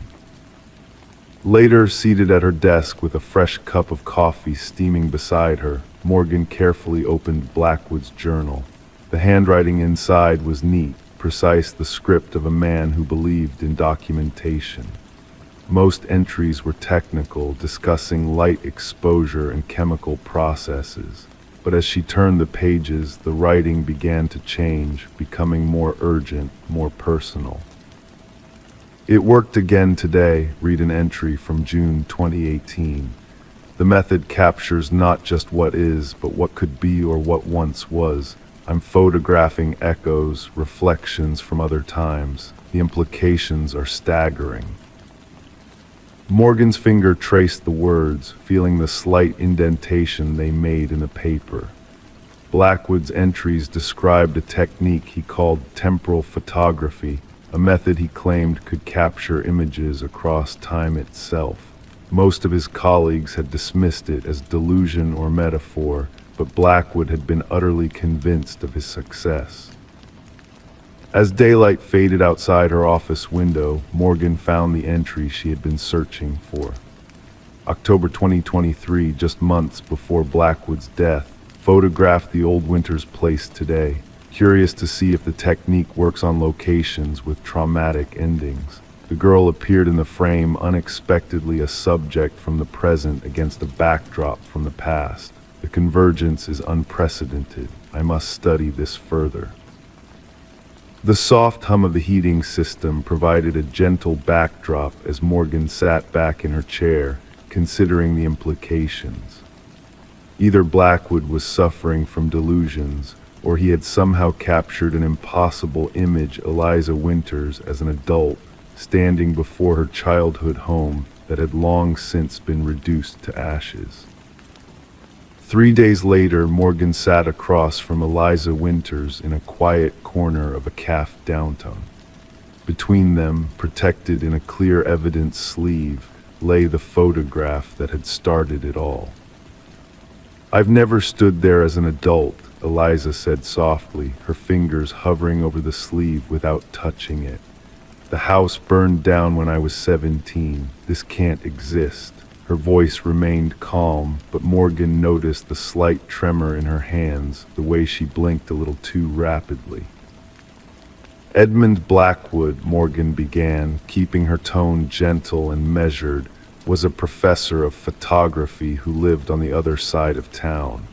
Did you ever meet him?" Eliza shook her head slowly. "The name isn't familiar." "He believed he had developed a technique to capture images across time," Morgan continued, feeling slightly awkward saying the words aloud. In the ordinary light of day, surrounded by people enjoying coffee and conversation, it sounded absurd. He called it temporal photography. A sad smile touched Eliza's lips. "That sounds like science fiction." "I thought so too, but I've been looking into his other photographs. There's a collection at the university archive buildings that have been demolished, standing whole again. Parks before they were developed, captured in perfect detail." Morgan paused, watching Eliza's expression carefully. "All taken recently, according to the timestamps and digital metadata." The cafe around them seemed to recede, the ambient conversations fading into background noise as Eliza stared at the photograph again. "So what does it mean? That some part of my house still exists somewhere, or that I'm somehow connected to it even now?" Morgan had no answer that would satisfy either of them. The rain had started again outside, painting the windows with streaks that blurred the world beyond the glass. His journal mentioned that you appeared unexpectedly in the frame. He hadn't planned to photograph you, just the house. Eliza looked up, her eyes suddenly sharper. "I've been having dreams about the house for months now, walking through rooms that I can still remember perfectly. I thought it was just grief or memory." She hesitated, then added, "In the dreams, I'm always looking for something I left behind." The investigation officially concluded 3 weeks later, filed away as an unexplained curiosity. The department had no procedure for handling impossible photographs, and Morgan's supervisor had gently suggested that some of life's mysteries were best left unsolved. The photograph was returned to Eliza, and Blackwood's equipment was donated to the university photography department, where it would likely be dismantled, studied, and ultimately misunderstood. But on quiet evenings, when rain tapped against her windows and the world seemed soft around the edges, Detective Morgan Hayes would sometimes find herself looking through her personal copies of Blackwood's notes, wondering about the nature of time, memory, and loss. And across town, Eliza Winters had hung the impossible photograph on her bedroom wall, a reminder that perhaps the past was never truly gone, just existing somewhere beyond our ordinary perception, waiting for the right moment, the right light to reveal itself once more. Sometimes, when the light hit it just right in the early morning, Eliza could swear she saw smoke rising faintly from the chimney of a house that had burned to the ground 15 years ago. Story 8, her new apartment seemed perfect, spacious, affordable, and close to work, but at night she heard someone pacing above her. The landlord insisted the unit above hers had been empty for years.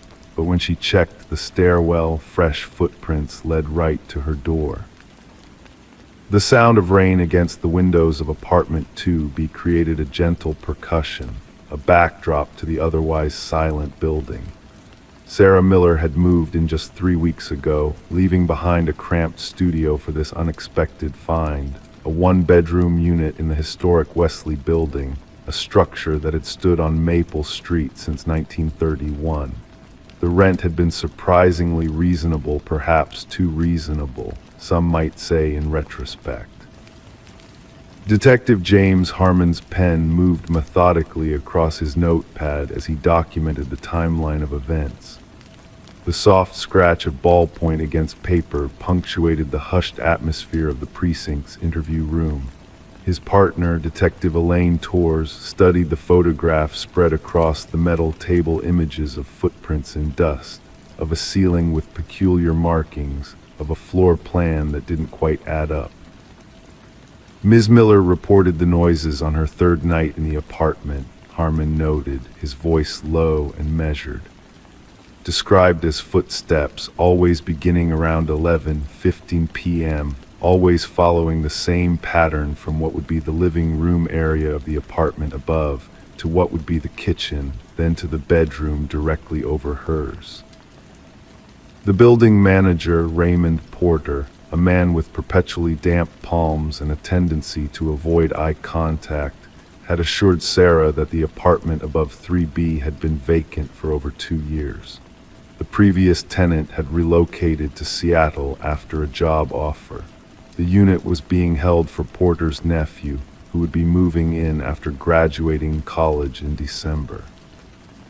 So why, Torres wondered aloud, her finger tracing the edge of one photograph, did we find fresh footprints on the stairwell leading to 3B, when the door was supposedly locked, with no signs of forced entry?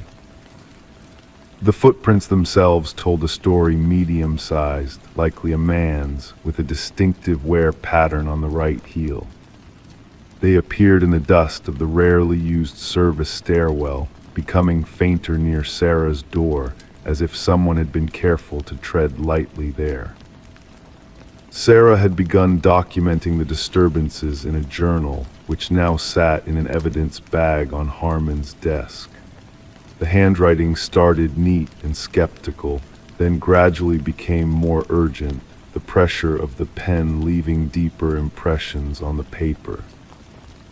October 4, heard footsteps again. Called landlord, he said I'm imagining things.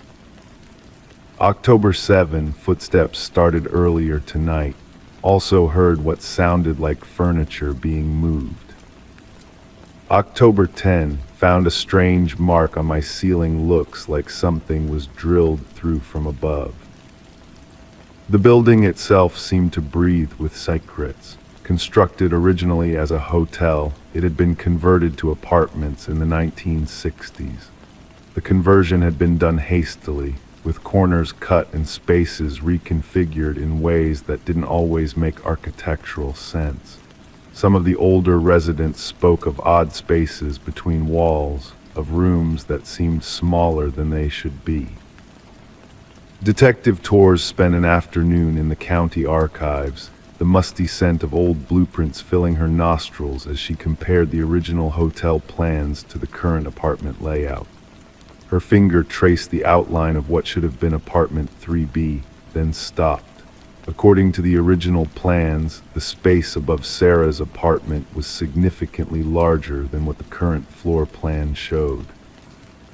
There's a discrepancy, she told Harmon later, the soft glow of their desk lamps creating islands of light in the darkened office. About 200 square feet unaccounted for. The wall that should divide 3B from 3C doesn't match up with the original structure. On October 15th, after hearing what sounded like a heavy object being dragged across the floor above her bedroom, Sarah had taken a flashlight and ventured up the service stairs herself.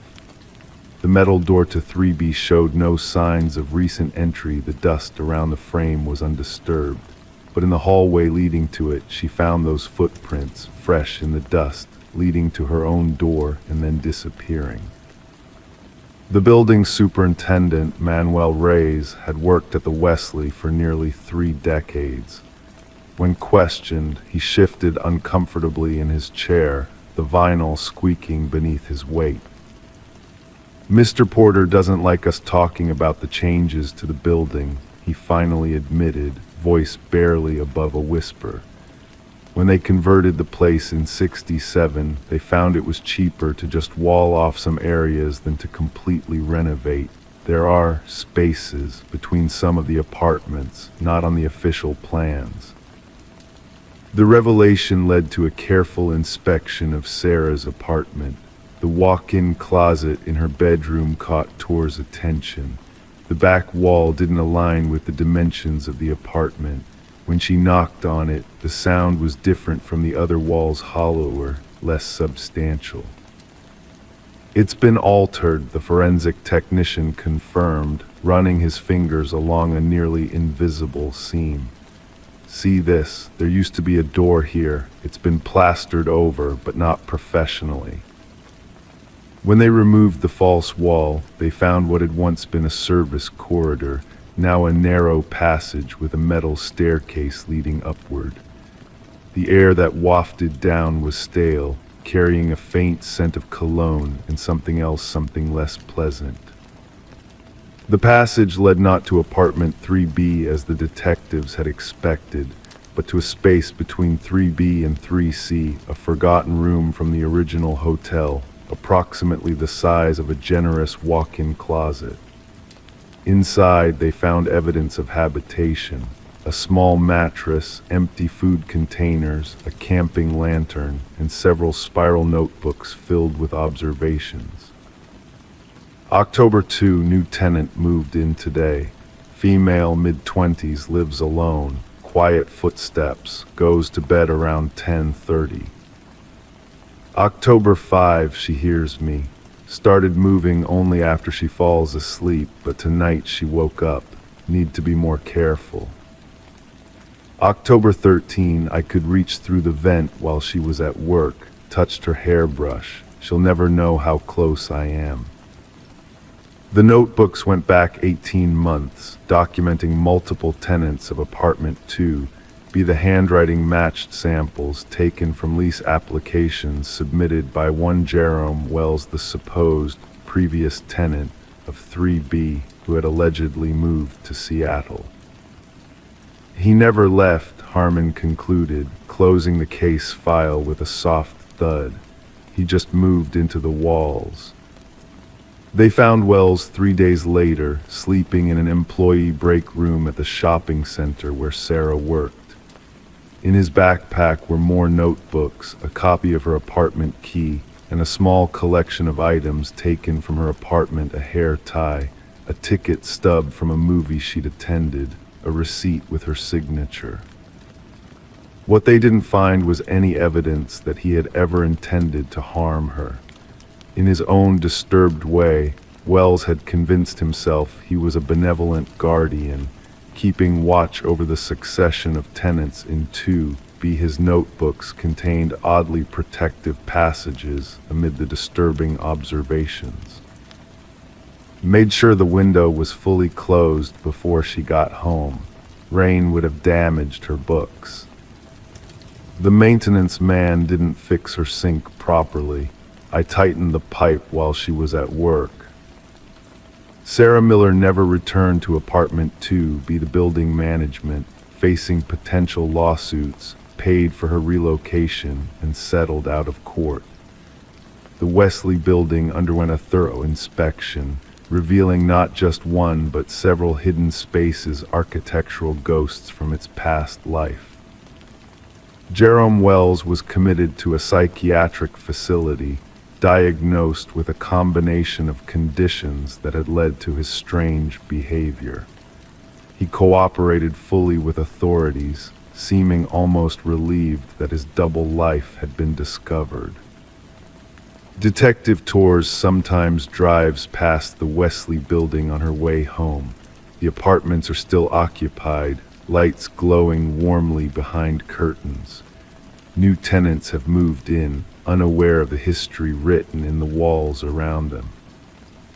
On particularly quiet nights, she wonders if they ever hear footsteps, soft, careful steps that follow a familiar pattern through rooms that exist only in the spaces between what is seen and unseen. Story 9. The rain fell in a gentle, persistent rhythm against the windows of Detective Sarah Mercer's office. Each droplet traced a lazy path down the glass, merging with others as they descended into the darkness below. The soft yellow light of her desk lamp cast long shadows across stacks of manila folders, their edges worn from countless hours of handling. It was well past midnight when the recording landed on her desk, a simple voice message that would unravel a mystery buried for 12 years. "Please don't open the door." The voice crackled through the speaker of her ancient desktop computer, distorted by static yet unmistakably urgent. A man's voice, low and desperate. 7 words that had sent Eliza Warren into a state of quiet panic 3 nights ago. Sarah pressed replay, closing her eyes to better absorb the nuances of the voice. The message had come to Eliza's phone at 2:17 a.m. on Tuesday. When she had tried to call the number back, she discovered something impossible. The line had been disconnected over a decade ago. The number belonged to her brother, Michael Warren, who had disappeared 12 years earlier. The detective's fingers traced the edge of the case file, worn thin from years of periodic review. Michael Warren, 28, had vanished without explanation in the autumn of 2013. His car was found parked at Blackwater Lake, a fishing spot he frequented, but no other trace was ever recovered. After 3 years, the case had grown cold. After 7, it had been archived. Now somehow his phone number had reached out from the past. "The technology unit says it's impossible," murmured Detective Mercer to the empty room. Her voice seemed to be absorbed by the old wooden panels lining the walls of the precinct building. "Disconnected numbers don't make calls." She lifted a ceramic mug to her lips, the coffee long since gone cold. The bitterness matched her mood as she turned another page in Michael's file. In the dimly lit office, Sarah studied the photographs arranged in chronological order. Michael Warren smiling at his sister's college graduation. Michael fishing at Blackwater Lake, holding up a modest catch with pride. Michael at his desk at the regional water management office where he had worked as an environmental scientist. His life, captured in still images, ended abruptly like a book with its final chapters torn out. The following morning, Sarah drove to Eliza Warren's modest suburban home. The neighborhood was quiet, with only the occasional sound of wind chimes from a nearby porch breaking the silence. Eliza opened the door before Sarah could knock, as if she had been waiting by the window. "Have you learned anything?" Eliza asked, her voice thin with hope and fear.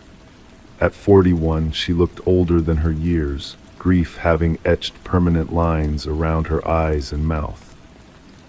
"I'd like to hear more about your brother's work," Sarah replied, following Eliza into a living room where time seemed suspended.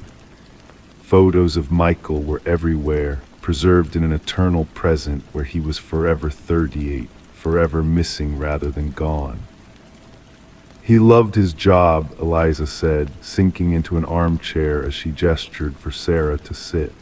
"He was investigating water quality issues at several development sites. Nothing dangerous, just routine environmental impact studies." She paused, running her finger along the arm of the chair. "At least, that's what he told me." Sarah nodded, making a note in her small leather-bound notebook. The scratch of her pencil was audible in the quiet room. "And the last time you saw him?" "Sunday dinner here the weekend before he disappeared. He seemed preoccupied. He kept checking his phone." Eliza's eyes drifted to the window where rain had begun to fall again, gentle but persistent. "I asked if something was wrong. He said it was just work stress. I didn't push." That afternoon, Sarah visited the offices of the Regional Water Management Authority. The building was a concrete square, unremarkable except for the blue-tinted windows that reflected the cloudy sky. Inside, the air was cool and stale, filtered through an aging HVAC system that hummed constantly.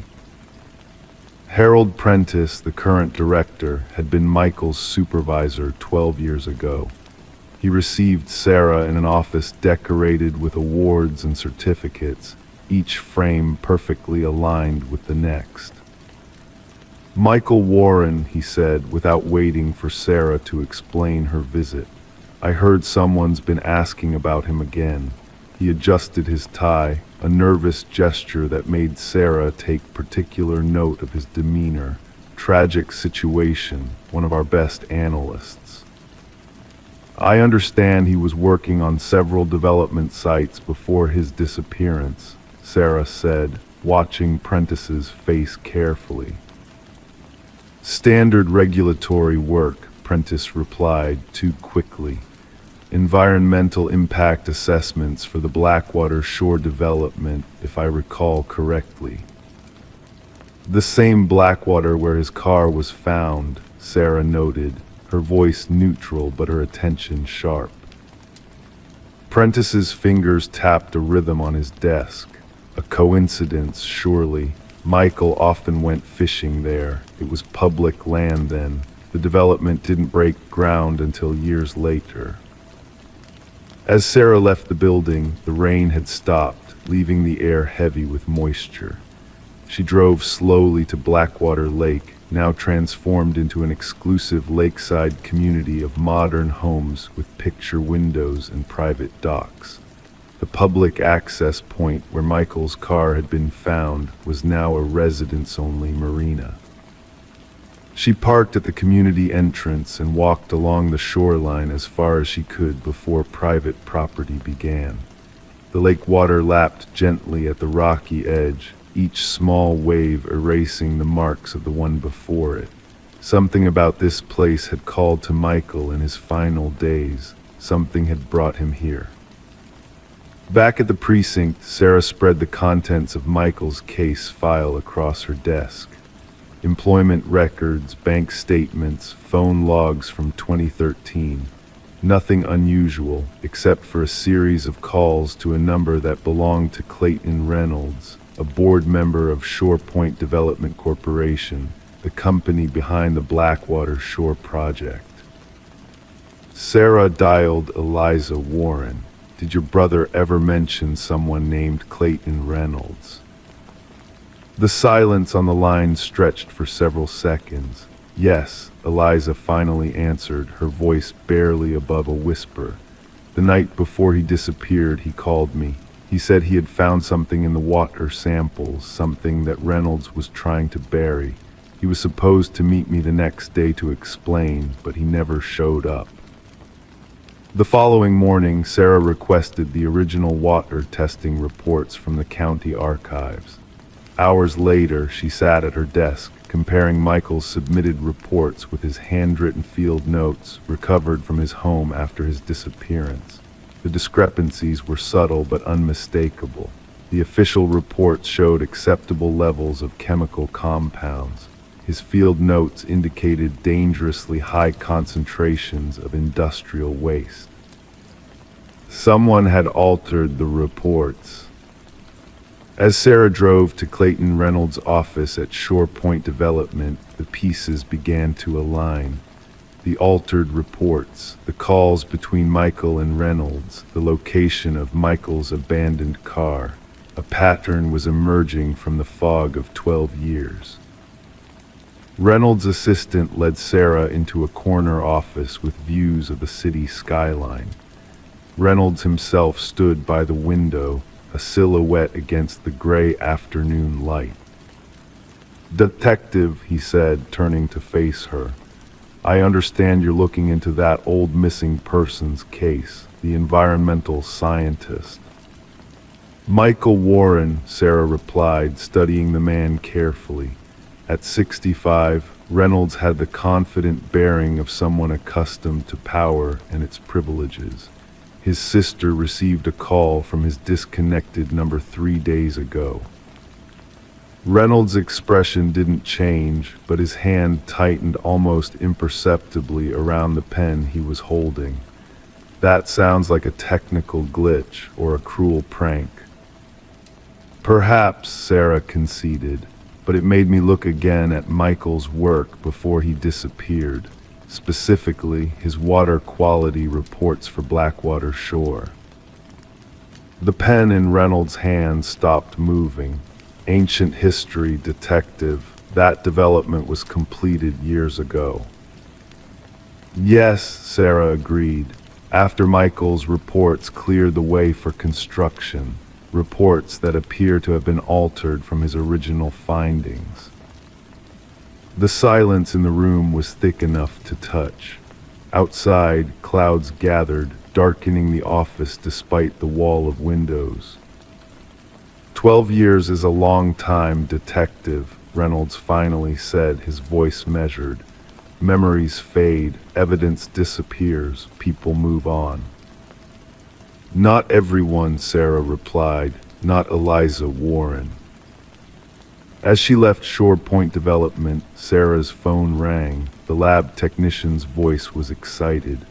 We found something in the voice message. Behind the static, there's another voice, very faint. It says Blackwater East Shore, under the old dock. The rain had started again as Sarah drove to Blackwater Lake. The exclusive community was quiet in the late afternoon, most residents not yet home from work. She parked at the visitor lot and walked along the shoreline, past the marina to the eastern edge where development had stopped. An old wooden dock, partially collapsed, extended into the water, a relic from before the development, somehow overlooked in the transformation of the area. Sarah knelt at the edge of the dock, her flashlight beam cutting through the gathering dusk. The water was clear enough to see the rocky bottom near the shore. Among the stones, something reflective caught the light, a metal box, small and weatherproof, the kind used to protect documents or electronic devices. 3 days later, Sarah sat across from Eliza Warren in the living room full of Michael's photographs. Between them on the coffee table lay the contents of the waterproof box, a flash drive containing unaltered water testing data, emails between Reynolds and other Shore Point executives discussing how to handle the problem of Michael's findings, and a handwritten note from Michael himself, dated the day he disappeared. I don't know if this will ever be found, the note read, but if it is, know that I tried to stop them. Reynolds said they would destroy my career if I went public. When I threatened to do it anyway, the threats became more personal. I'm leaving this evidence here and going to meet them one last time to try to reason with them. If you're reading this, I wasn't successful.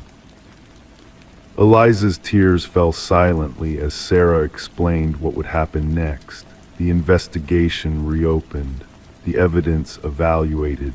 Clayton Reynolds and possibly others questioned about Michael's disappearance and the environmental data that had been suppressed.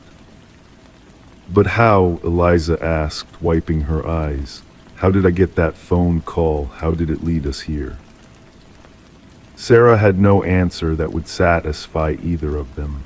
In her years as a detective, she had learned that sometimes mysteries solve themselves in ways that defy explanation. A voice from a disconnected line, a message across time. Perhaps it was simply that buried truths, like bodies in shallow graves, eventually find their way to the surface. As she left Eliza's house that evening, Sarah looked up at the clearing sky, where stars were beginning to appear. Somewhere miles away, the waters of Blackwater Lake lapped against the shore, carrying secrets that had waited 12 years to be heard.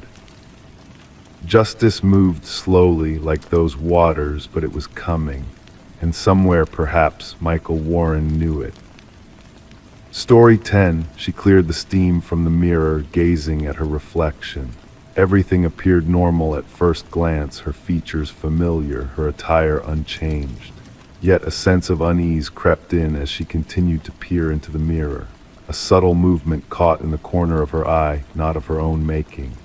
Turning away, she expected her reflection to follow suit, but it remained motionless, almost as if it was observing her. This peculiar incident marked the beginning of Rebecca Thorne's unsettling journey. What unfolded would baffle investigators and send shivers through the community for years to come. Residing in a modest apartment in a serene suburban area, Rebecca led a solitary life. Known to her acquaintances as meticulous and introverted, she maintained a polite distance while remaining amicable with her neighbors.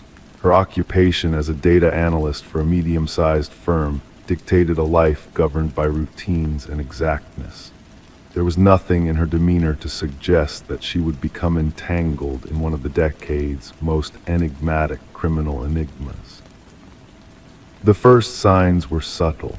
Rebecca noticed minor rearrangements in her living space. Objects shifted from their usual places, not missing but displaced. A cup on a different shelf, books rearranged, her toothbrush seemingly out of place. Initially brushing off these anomalies as mere lapses in memory, she attributed them to her prolonged hours under harsh fluorescent lighting, analyzing spreadsheets until her vision blurred. Detective Marion Shaw was informed of the situation when Rebecca, after enduring weeks of these disturbances, finally reached out to the authorities. The initial evaluation suggested a potential mental health concern rather than criminal activity. Shaw noted the absence of concrete evidence, no signs of forced entry, no missing possessions, just a woman feeling unsettled in her own home. The report was documented but placed among the lower priority cases in Shaw's workload. The pivotal moment arrived with the incident involving the bathroom mirror. During her subsequent contact with the police, Rebecca recounted the eerie experience in vivid detail, the sensation of her reflection moving independently, the persistent feeling of being observed even in solitude. This time she had proof, footage from a security camera she had installed, focused on her front entrance. The recording unveiled a chilling revelation that sent a shiver down the spines of even the most seasoned officers. The grainy video captured Rebecca leaving for work in the morning, only to show an identical figure using a key to enter her apartment 20 minutes later.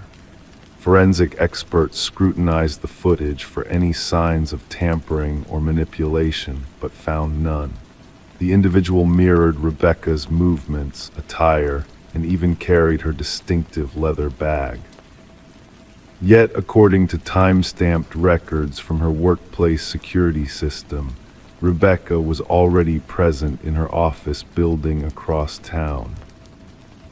"We are facing a doppelganger scenario," Detective Shaw informed her superiors. "Someone who has meticulously studied Ms. Thorne and can mimic her with uncanny precision." The investigation escalated as fingerprints across the apartment matched solely with Rebecca's, with no foreign DNA detected. Neighbors reported seeing nothing out of the ordinary, just Rebecca following her usual routine. Mrs. Keller, a neighbor, mentioned a peculiar encounter where she greeted Rebecca upon her return home, receiving no response, a behavior she found unusual but not alarming. Rebecca began documenting these disturbances in a journal. Minor alterations in her living space multiplied. Food vanished from her fridge, unexplained searches appeared on her computer, and unsettlingly, she discovered selfies on her phone that she had no memory of taking. In some pictures, her expression seemed subtly distorted, her smile too wide, her gaze too intense. "I feel like I'm losing my mind," she confided to Detective Shaw during their subsequent meeting. "Or perhaps someone is orchestrating this chaos to make me believe I am." A breakthrough emerged when a pattern was discerned in the security footage. The doppelganger only infiltrated when Rebecca departed for specific engagements, therapy sessions, yoga classes, Sunday morning grocery errands, predetermined activities with predictable durations. An individual intimately familiar with your schedule, Shaw elaborated. This goes beyond randomness, it's targeted surveillance and infiltration. A forensic psychologist hypothesized that they were dealing with a fixation case, a person fixated on assuming Rebecca's identity, living her life, potentially aiming to replace her entirely. Such occurrences, though rare, were catalogued in psychological studies. The perpetrator typically underwent a psychological fracture, fixating on a victim who embodied qualities they desired: stability, beauty, success, normalcy. The focus of the investigation narrowed when Rebecca mentioned a former colleague, Lily Winters, who had been terminated due to escalating erratic behavior. Lily had closely collaborated with Rebecca, often remarking on their shared traits. Post-dismissal, she sent Rebecca a series of unsettling emails, one suggesting, "Sometimes I feel more like you than you do." Detective Shaw secured a warrant to search Lily's residence. What they uncovered transformed the case from disconcerting to nightmarish. Within Lily's abode, they found a room meticulously fashioned as a replica of Rebecca's bedroom. The walls were adorned with countless images of Rebecca entering her apartment, socializing, engaging in activities, all captured without her awareness. A wardrobe held exact duplicates of Rebecca's attire, cosmetics matching her preferred brands laid out on a vanity alongside detailed notes on her habits, mannerisms, and speech patterns. Most incriminating were the practice videos. Lily had recorded herself mimicking Rebecca's gait, gestures, and expressions.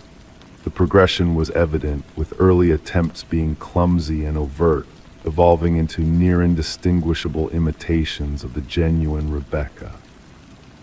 "She aspired to be me," Rebecca murmured upon witnessing the evidence, "not just imitating, but erasing me." Technicians uncovered sophisticated tools for replicating keys and duplicating electronic access cards. Lily had orchestrated a sophisticated system to monitor Rebecca's movements, including a meticulously maintained calendar predicting her schedule. However, Lily's ultimate motives remained elusive. Journals discovered in her residence contained rambling passages fluctuating between first and third person, occasionally referencing Rebecca as me and her in the same sentence. The final entry sent a chill down the investigators' spines. "Soon, only one of us will remain. The stronger version will prevail." When authorities moved to apprehend Lily, she had vanished, leaving behind signs of a hurried departure, drawers ajar, certain technology missing. A nationwide alert was issued. Rebecca was relocated to a secure location under constant surveillance, while every site associated with her previous life was meticulously monitored for 3 weeks. Lily never surfaced. The case took a sinister turn when a security guard at Rebecca's former workplace reported an anomalous occurrence. Despite being on leave and under protection at a secure facility, Rebecca was spotted entering the building. Surveillance footage confirmed the sighting. An individual identical to Rebecca had utilized a valid ID card to access the premises, proceeding to her former workspace, sifting through files for 40 minutes before departing. It became evident Lily had not fled, she had seized her opportunity. She now masqueraded as Rebecca, assuming her life while the real Rebecca remained concealed. The case remains unresolved to this day. Lily Winters remains at large. Rebecca Thorne opted not to return to her former existence, forging a new identity in an undisclosed location. Detective Shaw preserves a photograph on her desk featuring 2 strikingly similar women, Rebecca Thorne and Lily Winters. Occasionally, she scrutinizes their visages, searching for disparities, the subtle distinctions that could differentiate one from the other. The most chilling aspect Shaw imparts to new recruits in the department is not merely resembling someone or sounding like them. It's the desire to become them so fervently that one erases themselves in the process. Identity isn't merely what we present to the world, it's what we safeguard most vigilantly. And sometimes we only realize its worth when someone endeavors to usurp it. Story 11, the hotel stood as a relic of forgotten times, its faded facade whispering tales of transient visitors seeking shelter for only a night. The key was passed to her by the clerk with a peculiar glance, a silent warning lingering in the air. Just avoid the last door on the left, his voice barely above a murmur. Intrigue tugged at her senses. That evening, amidst the hushed shadows of the hallway, she found herself drawn to it. The brass handle chilled her fingertips, the door blending seamlessly among its companions until she pressed close, listening intently. From the other side, a breath, a presence. Detective Morgan Reed roused from slumber, entering the crime scene shrouded in a yellow tape barrier. The metallic tang of blood assaulted her senses, a familiar scent of dread. Stains marred the carpet, a stark contrast to the untouched bed and pristine bathroom. Amidst this discord, a young woman lay lifeless, her golden locks splayed like a halo, eyes fixed on eternity. Reed knelt beside the victim, mindful not to disturb the markers that dotted the room. Third one this season, the technician's voice devoid of emotion. Same pattern, Reed's silence spoke volumes. The victim clothed in elegance, out of place in this forgotten inn. An open handbag, contents untouched. This was not a crime of theft. Another force drove the tragedy. The hotel manager lingered, anxiety etched on his pallid face. She arrived alone, paid in cash. I never imagined, his voice faltered. The maid discovered her during routine cleaning. Reed surveyed the scene, no signs of forced entry, no struggle evident. The victim knew her assailant, willingly or by acquaintance. Back at headquarters, Reed pinned photos to the board, 3 women alike in features, found in obscure motels. Speculation swirled, whispers of a predator lurking in the shadows. Autopsy reports in, Hayes announced, dropping a file on Reed's desk. Strangulation by hand, no trace of DNA, not a crime of opportunity. Reed pondered, sensing a personal vendetta at play. Days blurred in the relentless pursuit of truth. Surveillance footage yielded no clues. The victim, Elaine Werner, a meticulous analyst, a puzzle in this grim setting. A breakthrough surfaced during a conversation with Werner's sister. She mentioned a man from work, the sister confided, hands trembling. Secretive, complicated, perhaps married, Reed lined in, seeking a name. Just see, the sister whispered. The focus shifted to Werner's workplace, where secrecy veiled her interactions. A business card led to Charles Emerson, a senior executive. Emerson exuded charm and innocence, but Reed sensed a facade crumbling beneath the surface. Emerson's calm demeanor cracked under scrutiny.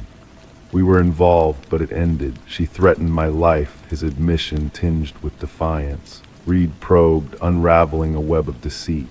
Forensics linked him to the crime scene, a trail of evidence painting a damning portrait. Emerson's obsession with women resembling his wife, his meticulous planning of encounters, and ruthless erasure of traces pointed to a chilling truth. In the interrogation room, his facade fractured. They jeopardized everything, his voice hollow. The trial, a spectacle of justice served, unveiled a void in Emerson's soul, unrepentant, devoid of remorse. The media dubbed it the door on the left case, a tale dissected by experts and enthusiasts. For Reed, closure remained elusive. In the quiet of hotel corridors, she counted doors, pondering the mysteries concealed within. 3 keys, relics of a dark chapter, lay dormant in evidence, reminders of doors once opened, revealing horrors never to be erased. Story 12. The tale began with the new residents brushing off the strange crackling of the outdated intercom system in their Victorian manner. To them, it seemed like a harmless quirk, a relic from a bygone era that had been rewired but left forgotten. However, one fateful night, curiosity got the best of the husband, prompting him to press the button that set off a chain of eerie events. A voice barely audible whispered through the crackling speaker, sending shivers down his spine. "Why did you come back?" The husband recoiled, his hands trembling as his wife, who stood behind him, denied ever uttering those words. The manor, surrounded by ancient oak trees, exuded an air of mystery, with its weathered exterior concealing a modernized interior. Daniel and Meredith Parker, the new owners, had been drawn to the property not only for its history, but also for the vintage intercom system that connected all the rooms. Detective Sarah Reeves arrived at the manor in response to a call about a possible break-in, but there was a palpable sense that there was more to the story than met the eye.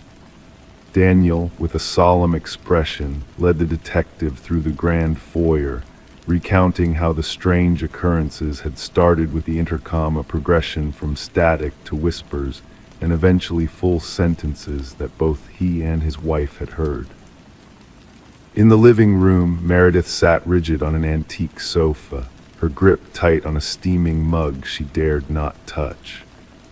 Without preamble, she revealed a chilling discovery behind a wall that had been opened up during a renovation project, an old leather-bound journal belonging to a woman named Alina, the previous owner of the house. The journal chronicled Alina's suspicions about her husband Vincent's sinister intentions, with a final entry dating back 30 years. As the investigation unfolded, it was revealed that Vincent and Alina Blackwood had indeed resided in the house, but Alina had mysteriously disappeared without a trace. Forensic analysis of human remains found beneath the garden shed confirmed that the skeleton belonged to a woman who had suffered a fatal blow to the head. The discovery of a wedding band inscribed with "To Alina, my eternal love," further implicated Vincent in his wife's tragic demise. Vincent Blackwood, now a frail elderly man residing in a care facility, calmly confessed to the murder, attributing it to his wife's incessant presence through the intercom system that he had tried to silence. His elaborate ruse of fabricating Alina's departure and living a lie for decades unraveled as the truth came to light. As Vincent faced justice for his heinous crime, Daniel and Meredith, unable to shake off the darkness that had tainted their home, decided to sell the property. Before bidding farewell, they held a poignant memorial for Alina in the restored garden, bidding her spirit peace. The eerie whispers of the intercom, a constant reminder of the past, were silenced as the new owners removed the vintage system during renovations. However, faint static and whispers were reported by workers during the removal process, dismissed as mere interference. Detective Reeves, closing the Blackwood case file, pondered on how the house had woven its own tale of justice, ensuring that Alina's voice was finally heard across time. The manor, now devoid of its dark secret, stood as a silent witness to the tragic events that had unfolded within its walls, a chilling reminder that some mysteries can never truly be silenced. Story 13. In the quiet of the night, a gentle flicker danced across the baby monitor's screen, a subtle anomaly that caught the mother's attention. At first, she brushed it off as mere interference, a glitch in the technology. But then a crackling sound broke through the silence and a hushed voice whispered, "SHHH, go back to sleep." A chill crept down her spine, sending shivers through her body. In a heartbeat, she dashed to her son's room, heart racing with dread, only to find the crib empty, a void where her precious child should have been. The window stood closed, the door securely locked. The only unsettling presence was a plush rabbit lying askew on the floor, its dark, glassy eyes fixed on her in an unblinking gaze. Rebecca's screams pierced the night, tearing through the stillness until her voice grew hoarse and raw. The neighbors, roused by her anguished cries, summoned help, and soon emergency services descended upon the scene. They discovered her in the nursery, clasping the stuffed rabbit to her chest, lost in a world of agony and confusion. Samuel, her 4-month-old son, had vanished without a trace, leaving behind a void that echoed with unanswered questions. As the investigation unfolded, puzzled detectives found themselves at a loss. There were no signs of forced entry, no disturbances in the meticulously kept home. The security system stood vigilant, its records yielding no clues to the mysterious disappearance. Suspicion veiled Rebecca, her struggles with postpartum depression casting a shadow over her grief-stricken demeanor. Whispers of doubt fluttered through the community, casting shadows of suspicion on a mother's shattered world. Then a glimmer of hope emerged amidst the darkness. A forensic breakthrough revealed microscopic fibers on the windowsill, foreign to the household, a silent clue that hinted at an intruder's clandestine entry. The investigation shifted its focus, unraveling a web of secrets and deceit that lurked in the shadows. Security footage unveiled a cloaked figure moving with stealth, leaving behind whispers of a presence that defied logic. With Daniel's return, the truth began to unfurl like a dark tapestry woven with betrayal. Unusual calluses adorned his hands, a silent testament to a hidden pastime, rock climbing, a hobby that masked a darker truth.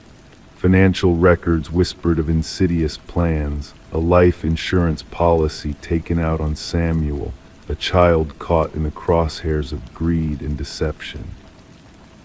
And as the puzzle pieces fell into place, a chilling revelation emerged. The baby monitor, once a silent witness, became a beacon of truth.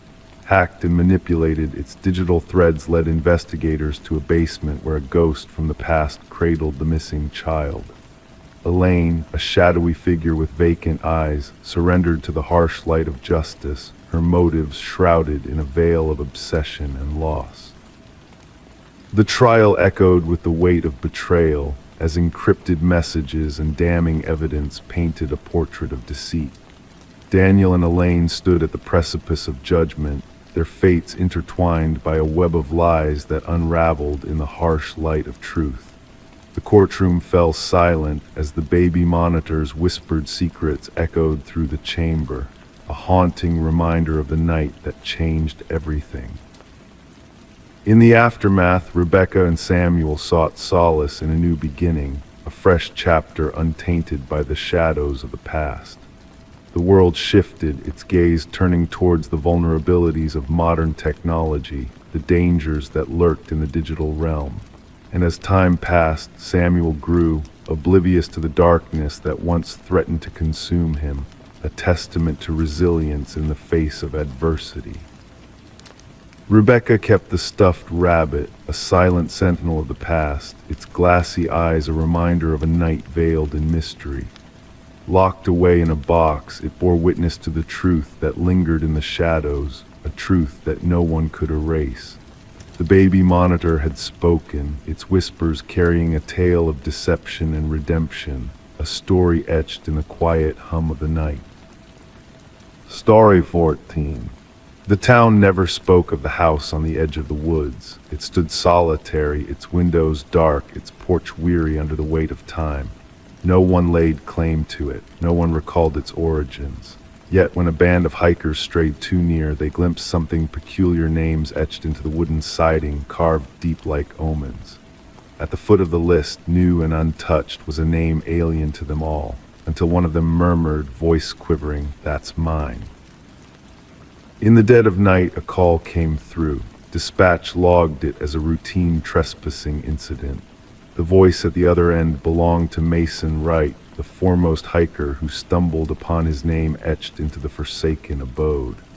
The responding officers anticipated nothing more than juvenile mischief, maybe a jest among comrades, but what they encountered defied logic. Detective Sarah Keller arrived as nightfall draped the forest. Her flashlight pierced the darkness, revealing the aged front of the structure. The names 27 in total etched vertically down the eastern wall. Some had faded with time, nearly vanishing against the weathered wood. Others remained sharp, as if freshly carved. And at the base, Mason Wright, the incision still bearing traces of new sawdust. "I've never set foot here before," Mason insisted, his breath forming mist in the cold air. "I can't fathom how anyone would know my name." The inquiry commenced with checks into the backgrounds of each listed name. The findings sent shivers through the detective team. Every name belonged to an individual reported missing over the past 4 decades. Some cases had grown cold, others remained active, yet all shared a chilling similarity: the persons had vanished while hiking solo. Forensic experts photographed each carving, noting the varied depths, techniques, and weathering patterns. The oldest name, Rebecca Hansen, aligned with a missing persons case from 37 years past. The case files recounted a young woman who ventured into those woods and never returned. Search parties unearthed naught but a lone hiking boot beside a stream. Detective Keller extensively interrogated Mason. His tale remained unwavering. He bore no ties to the area beyond this hiking expedition with 4 college companions. They had selected the trail randomly, guided by an online suggestion. Nothing in his background linked him to any of the other names on the wall. Attention shifted to Mason's comrades. Emily Chen, the group's photographer, supplied images captured during their hike. Upon scrutiny, analysts spotted something unsettling. A blurred figure loomed in the background of 3 separate photos. The form resembled a tall, slender man, ever partly obscured by trees. "We never encountered anyone else on the trail," Emily protested. "We would have remembered."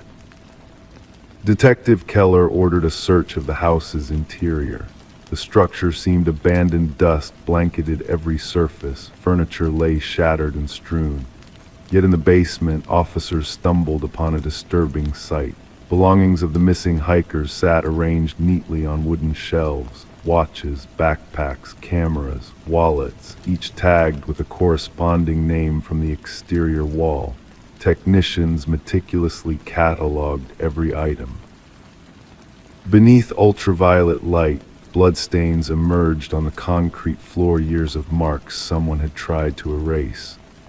Ground-penetrating radar unveiled no bodies buried beneath the house, yet cadaver dogs repeatedly signaled near the back of the property, where the forest thickened. As the probe intensified, Detective Keller observed peculiar conduct from Mason Wright. He began reporting odd incidents, whispers outside his flat, footprints in fresh snow leading to his door but not away, silhouettes observing from the street. The department assigned an officer to safeguard him, but Mason spiraled deeper into paranoia. The breakthrough arrived when researchers unearthed land records buried in county archives. The house had belonged to a reclusive hunter named Victor Blackwood. Neighbors seldom glimpsed him, recounting brief encounters with an unsettlingly tall, gaunt man who shunned conversation. Blackwood vanished without a trace 15 years prior, his disappearance never officially probed. Detective Keller secured a warrant to delve further into the surrounding forest. The search team unearthed a network of rustic hunting blinds strategically stationed along popular hiking routes. Within one, they discovered a journal containing meticulous observations, accounts of hikers, their paths, gear, and routines. The script matched samples from Victor Blackwood's scant records. The entries grew increasingly chilling over time. Early pages delineated hunting methods for animals. Later entries portrayed humans as prey, their behaviors, vulnerabilities, and techniques for their acquisition. The final pages detailed stalking each victim on the wall, including intricate descriptions of how he selected his targets. The manhunt for Blackwood spanned multiple jurisdictions. Helicopters armed with thermal imaging scanned the woods. Tactical teams combed every cave and ravine, yet no trace of the suspect surfaced. Mason Wright ceased answering calls. Officers dispatched to his flat found the door unlocked, the rooms deserted. On his chamber wall, freshly carved, was a single sentence: "The hunter becomes the hunted." The search for Mason persisted for weeks to no avail. Then, during a secondary sweep of Blackwood's abode, forensic technicians made a ghastly find. Concealed behind a false wall in the basement, they uncovered a small workshop containing woodworking tools, jars of wood preservatives, and a freshly carved piece of wood bearing a new name not yet affixed to the exterior wall. Detective Keller recognized the name instantly. It belonged to the lead forensic technician who had processed the house during the initial investigation. The technician had called in sick that morning and was unreachable by phone. Authorities established an unbroken surveillance perimeter around the house. Camera systems recorded every approach. Motion sensors monitored for intrusions. The trap was set. 3 nights later, sensors sounded an alert. Security footage captured a figure emerging from the forest, impossibly tall and slender, moving with unnatural fluidity. The figure advanced toward the house directly, seemingly indifferent to the surveillance. As tactical teams closed in, the cameras briefly lost connection. When the system reconnected, the figure had vanished. The house remains under constant surveillance to this day. Mason Wright and the forensic technician were never located.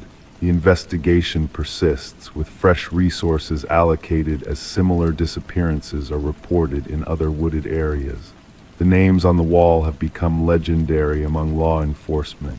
Some officers refuse to utter them aloud, others steer clear of the case entirely. And local hikers now steer clear of the house, fearful that mentioning it might somehow add their names to that dreadful list, the names unspoken by all. Story 15, The Discovery in the Attic. In the depths of the attic, nestled beneath a worn and forgotten blanket, they stumbled upon it. A porcelain doll, ancient and fragile, with its vivid blue eyes staring out unwaveringly. Sarah and Michael, a young couple who had recently become the owners of the Victorian house, were bewildered by the doll's sudden appearance. They chuckled it off as just another relic of the past, a mere antique lost in time. But that night, as they retired to bed, a strange sensation lingered in the air. The stillness of the night seemed to stretch endlessly, wrapping around them like a heavy cloak. And when dawn broke, the doll was no longer in the attic where they had left it. Instead, it sat ominously at the foot of their bed, its presence sending shivers down their spines. Sarah and Michael had been captivated by the allure of the house, with its intricate woodwork and enigmatic aura, purchased at an auction that hinted at a troubled history. Little did they know that they would soon find themselves entwined in the very narrative they sought to uncover. Detective Rachel Winters was summoned on a crisp autumn morning to investigate a chilling scene. In the master bedroom, a woman's lifeless body lay contorted in an unnatural pose, her eyes wide with fear etched upon her face. Nearby in the hallway, the male victim appeared as though he had been fleeing from an unseen terror. The lack of any signs of forced entry or struggle puzzled the seasoned detective. As Detective Winters meticulously combed through the evidence, a pattern began to emerge. Witnesses spoke of shadows lurking behind windows and eerie laughter resonating through the empty house at odd hours. Traces of antique fabrics were discovered throughout the property, particularly concentrated around the victims, and the attic an unsettling link to the mysterious doll. The investigation delved into the house's dark past, unearthing a series of deaths under murky circumstances spanning decades. Each tragedy bore similarities, hinting at a malevolent force lurking within the very walls of the house. A newspaper clipping alluded to a tragic tale of a doll maker and his daughter, shrouded in suspicion and tragedy. As Detective Winters pieced together the puzzle, a chilling revelation surfaced. Each victim had tampered with the attic space, unknowingly awakening something malevolent that dwelled within. Old photographs unveiled the doll maker's eerie creations, with one doll bearing an uncanny resemblance to the one that had haunted Sarah and Michael. Infrared scans unveiled a haunting trail of invisible handprints leading from the attic to the master bedroom, accompanied by an enigmatic residue that defied classification. A distant relative of the doll maker shared whispers of dark rituals and the binding of spirits to inanimate objects, hinting at a sinister truth that defied logic. The case took a perplexing turn as the doll vanished from police custody, leaving behind a trail of inexplicable events. Detective Winters, shaken by the inexplicable occurrences, chose to retire early, carrying with her a photograph that held the key to a mystery she could never fully unravel. The house changed hands once more, its haunted legacy lingering in the whispers of the neighborhood. The attic remained untouched, a silent witness to the enigmatic forces that lay dormant within. And on quiet nights, a faint shadow would dance behind the attic window, accompanied by the soft laughter of a child, a spectral reminder of a past that refused to be forgotten. Story 16, the wooden plank shifted beneath her weight, catching her attention with a subtle creak. Intrigued, she knelt down and traced the edges of the loose board, sensing a hidden space waiting to be discovered. Gently, she lifted the boards, unveiling a dark, narrow chamber beneath her home. Dust particles danced in the beam of her flashlight as she peered into the depths.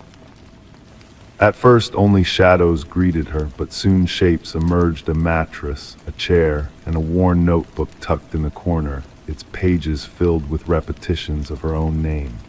Detective Morgan Reed observed silently as Sarah Coleman gazed into the abyss below, her eyes wide with a mix of fear and curiosity.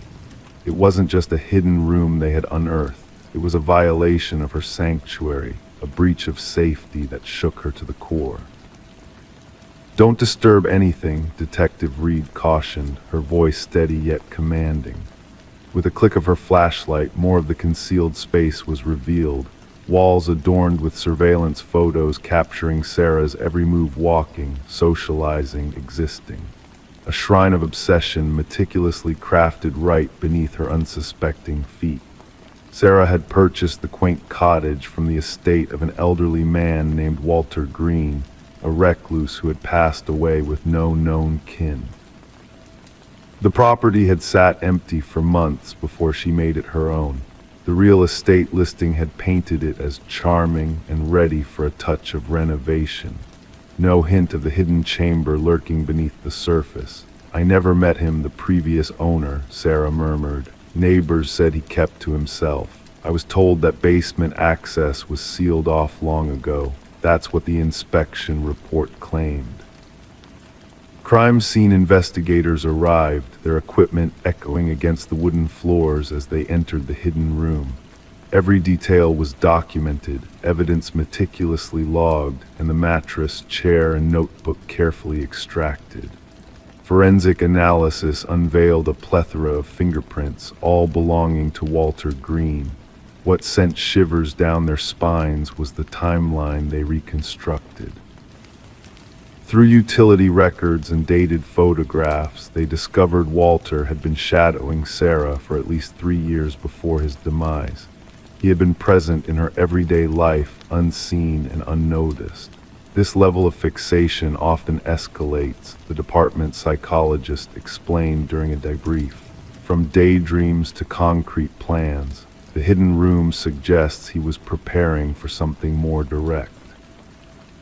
Detective Reed's investigation took a new twist when she interviewed Walter's former coworker from the local shopping center's maintenance department. Anxiety etched lines on the man's face as he played with his wedding band. Walter mentioned her from time to time, he confessed. Said she reminded him of someone. I thought it was harmless infatuation. I never imagined. His voice trailed off, eyes fixed on his hands. Did he ever talk about any schemes involving her? Reed probed. Not directly, but he had this phrase he'd repeat, about how she's meant for me. I brushed it off as idle chatter. With a warrant in hand, Reed searched Walter's untouched work locker, finding a key that unlocked a storage unit registered in his name. As the metal door screeched open, a replica of Sarah's former apartment came into view, furniture, decor, even a mannequin mimicking her appearance. A calendar marked with a chilling date just a week after Walter's passing bore the word "together" in bold red ink. It was a replica of her life, meticulously recreated by a man consumed by delusion. Walter's troubled past emerged a history of fixation and a period of institutionalization for erotomania, a disorder where the afflicted believes in a mutual love that doesn't exist. Released back into society, he lived quietly until Sarah unknowingly triggered his dormant obsession. Spread across the conference table were photos of the crime scene. He departed convinced of a special bond between them. In his mind, they were fated to be united, Reed remarked. Is there any chance she encountered him unknowingly, sparking this fixation? Another detective inquired. Reed shook her head. No traces we could find. Sometimes obsessions need only a whisper to take root. A fleeting glance, a chance encounter. For someone with his background, that could be all it took. Sarah made the choice to sell the house, unable to shake the feeling of unease it now held. During her final walkthrough with the realtor, she stood in the living room, enveloped in her own arms. I can't help but wonder what might have transpired if he hadn't passed away when he did, she admitted softly. How long would I have dwelled here, unaware of his watchful eyes, unaware of the secrets concealed beneath my very feet?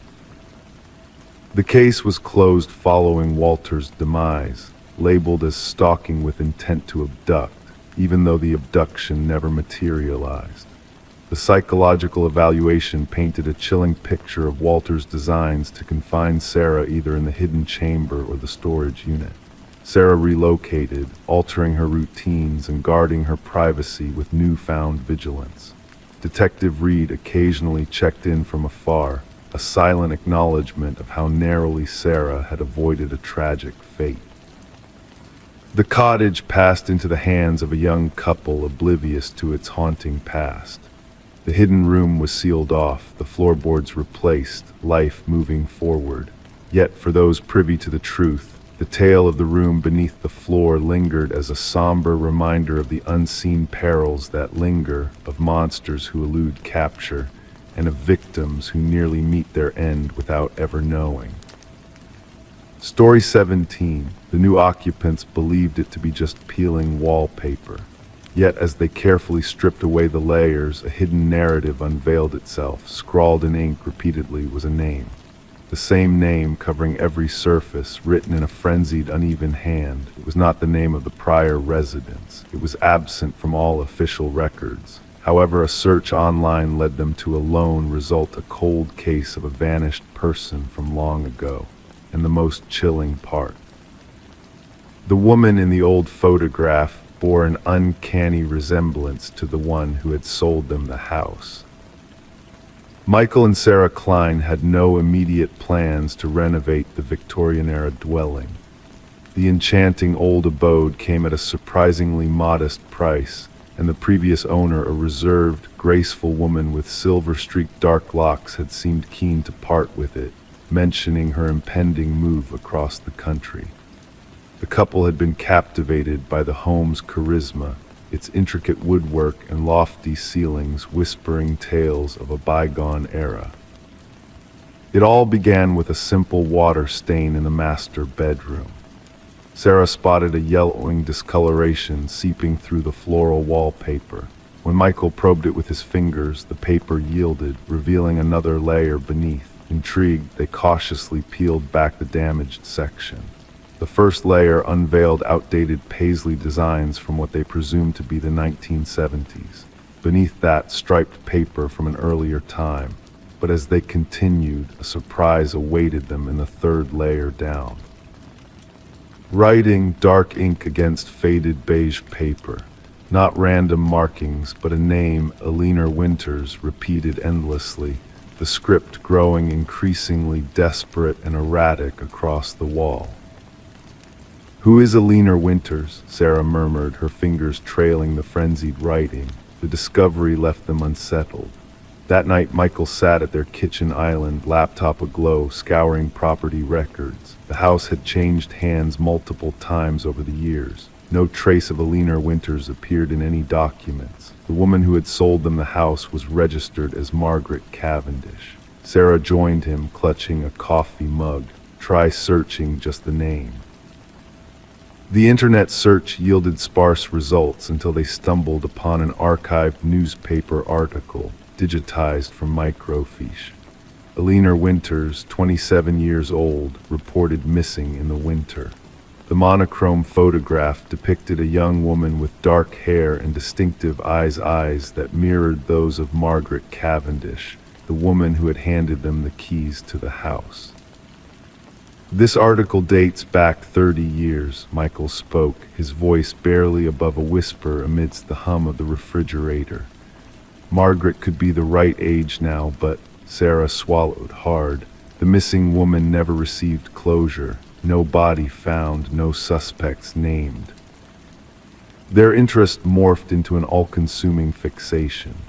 Sarah reached out to the previous homeowners, tracing back through county archives. The renovations paused as they delved into their impromptu inquiry during the evenings. They discovered that Margaret Cavendish had owned the house for merely 7 months before selling it to them, a peculiar occurrence given the extensive paperwork and inspections they had undergone. The retired detective assigned to the cold case had long left the force. When Michael tracked him down, the man immediately recollected the investigation. Alina Winters was reported missing by her roommate. No signs of struggle at her apartment. Her car found abandoned near the highway. The case went cold quickly, no witnesses, no evidence of foul play, just disappeared. Michael hesitated before inquiring, "Did you ever interview a Margaret Cavendish?" Silence lingered on the line. "Number name doesn't ring a bell. Why?" Upon revealing their discovery and sharing photos of both women, the retired detective pledged to make inquiries. Shortly after, a current detective reached out, requesting permission to examine the wall. Their abode turned into an active crime scene. Forensic teams meticulously documented and extracted sections of the wallpaper. Analysis indicated that the ink dated back approximately 30 years. Handwriting analysts compared the wall inscriptions to samples of Alina's handwriting from old journals provided by her family. The findings were inconclusive. Meanwhile, Sarah stumbled upon a concealed compartment beneath the bedroom closet's floorboards. Inside lay a driver's license belonging to Alina Winters, alongside various identification cards under different names. All featured the same face with subtle variations: hair color, glasses, expressions. The final ID, Margaret Cavendish, matched their home's cellar. When authorities attempted to locate Margaret using the forwarding address she had provided, it led to nothing. Her phone number was defunct. The bank account that received their payment had been closed. Margaret Cavendish had vanished, much like Alina Winters had decades earlier. Then a revelation surfaced, altering the investigation fundamentally. DNA analysis of hair strands recovered deep within the wall cavity matched Alina Winters. However, fingerprints lifted from the writing matched another profile, entirely one belonging to a psychiatric patient named Rebecca Eldridge, who had been institutionalized shortly after Aliner's disappearance. Rebecca Eldridge had been diagnosed with severe dissociative identity disorder. She had eluded the institution multiple times over the years. Her medical records unveiled something chilling. One of her documented alternate personalities referred to herself as Aliner. The probe unearthed that Rebecca had been Aliner's childhood friend, fixated on her to the point of imitation. When Aliner rebuffed her increasingly unsettling advances, something within Rebecca fractured. She assumed Aliner's identity literally and metaphorically, and constructed an intricate web of personas to uphold the facade. The scrawled name on the wall symbolized Rebecca's desperate bid to cling to reality, to recollect who she truly was beneath the assumed personas. The wall had become both a confession and a prison, a tangible reflection of her fractured mind.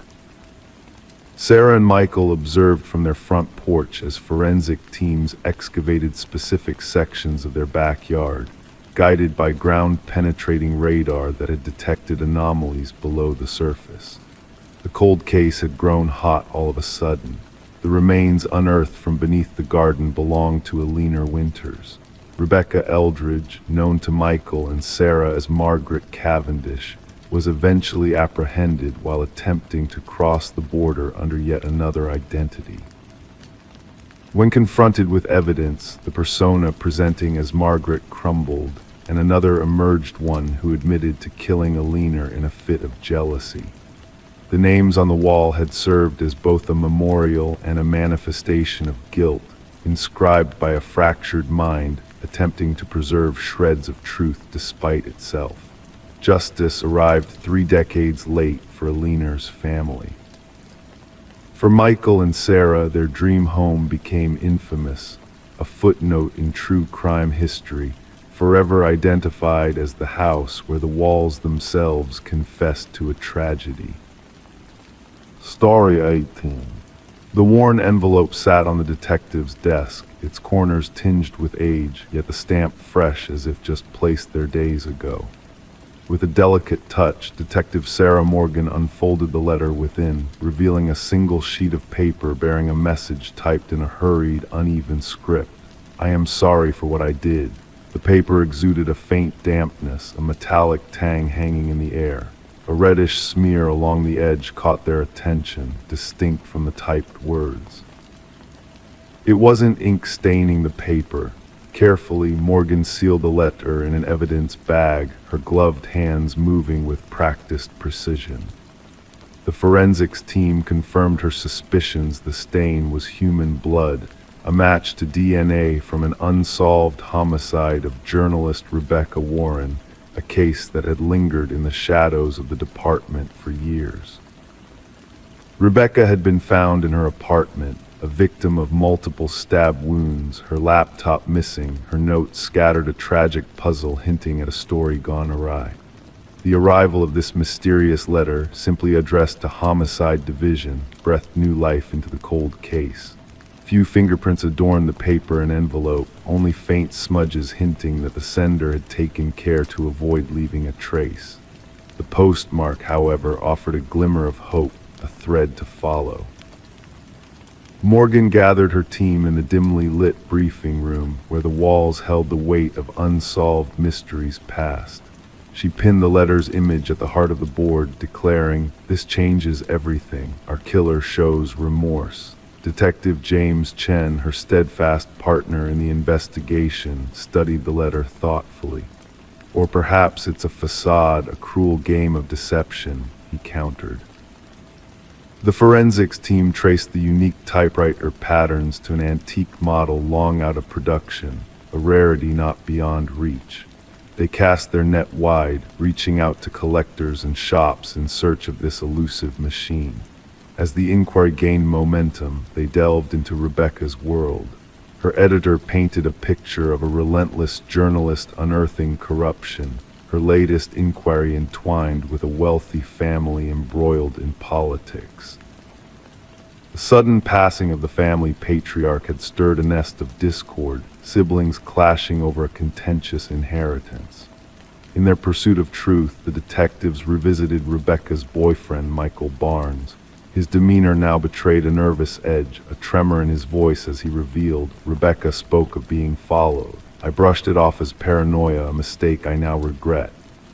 While the team probed this new light, a second letter materialized, bearing the same typewritten message, the same unsettling touch of blood. This time the words unveiled more. She delved too deep into the family's secrets. The inheritance, the truth about the old man, it was never meant to spiral out of control. The path led to the mansion of the deceased patriarch, where the eldest son, Richard, stood under scrutiny. Among his trove of antiques gleamed vintage typewriters, a detail that raised eyebrows. His explanations rang rehearsed, too polished to be genuine. A breakthrough emerged when microscopic fibers on the envelopes linked back to custom stationery exclusive to the family's youngest daughter, Eleanor. Richard's request for her stationery weeks prior unfurled a tale of deceit. A search of Richard's abode uncovered a hidden chamber adorned with relics of Rebecca's demise, clippings, surveillance, the vintage typewriter, and the blood, a chilling confirmation of its origin. The unexpected link between Richard and Michael unfurled through bank records, transactions whispering of collusion. Michael's confession unfurled a tragic truth, a ploy gone awry, a tale of betrayal. Eleanor's revelation, a clandestine recording capturing Richard's damning words, sealed his fate. Arrested in the midst of escape, Richard stood trial, his protestations drowned by the weight of evidence. The courtroom, heavy with silence, bore witness to justice served. Detective Morgan, a silent sentinel of justice, approached Rebecca's parents with a solemn nod, a gesture of closure in an ocean of grief. The blood-stained letters, now relics of a grim past, lingered in evidence, a testament to the unraveling of a meticulously crafted crime. The case of Rebecca Warren echoed through the halls of detective lore, a poignant reminder that sometimes the key to unlocking a mystery lies not in high-tech marvels, but in the whispers of an old typewriter and the shadow of guilt stalking a killer's soul. Story 19. The aged apartment exuded a sense of history, its time-worn walls echoing with the groans of the heating system and the rattling of pipes. These sounds, though common in such old buildings, held a mysterious quality that piqued curiosity.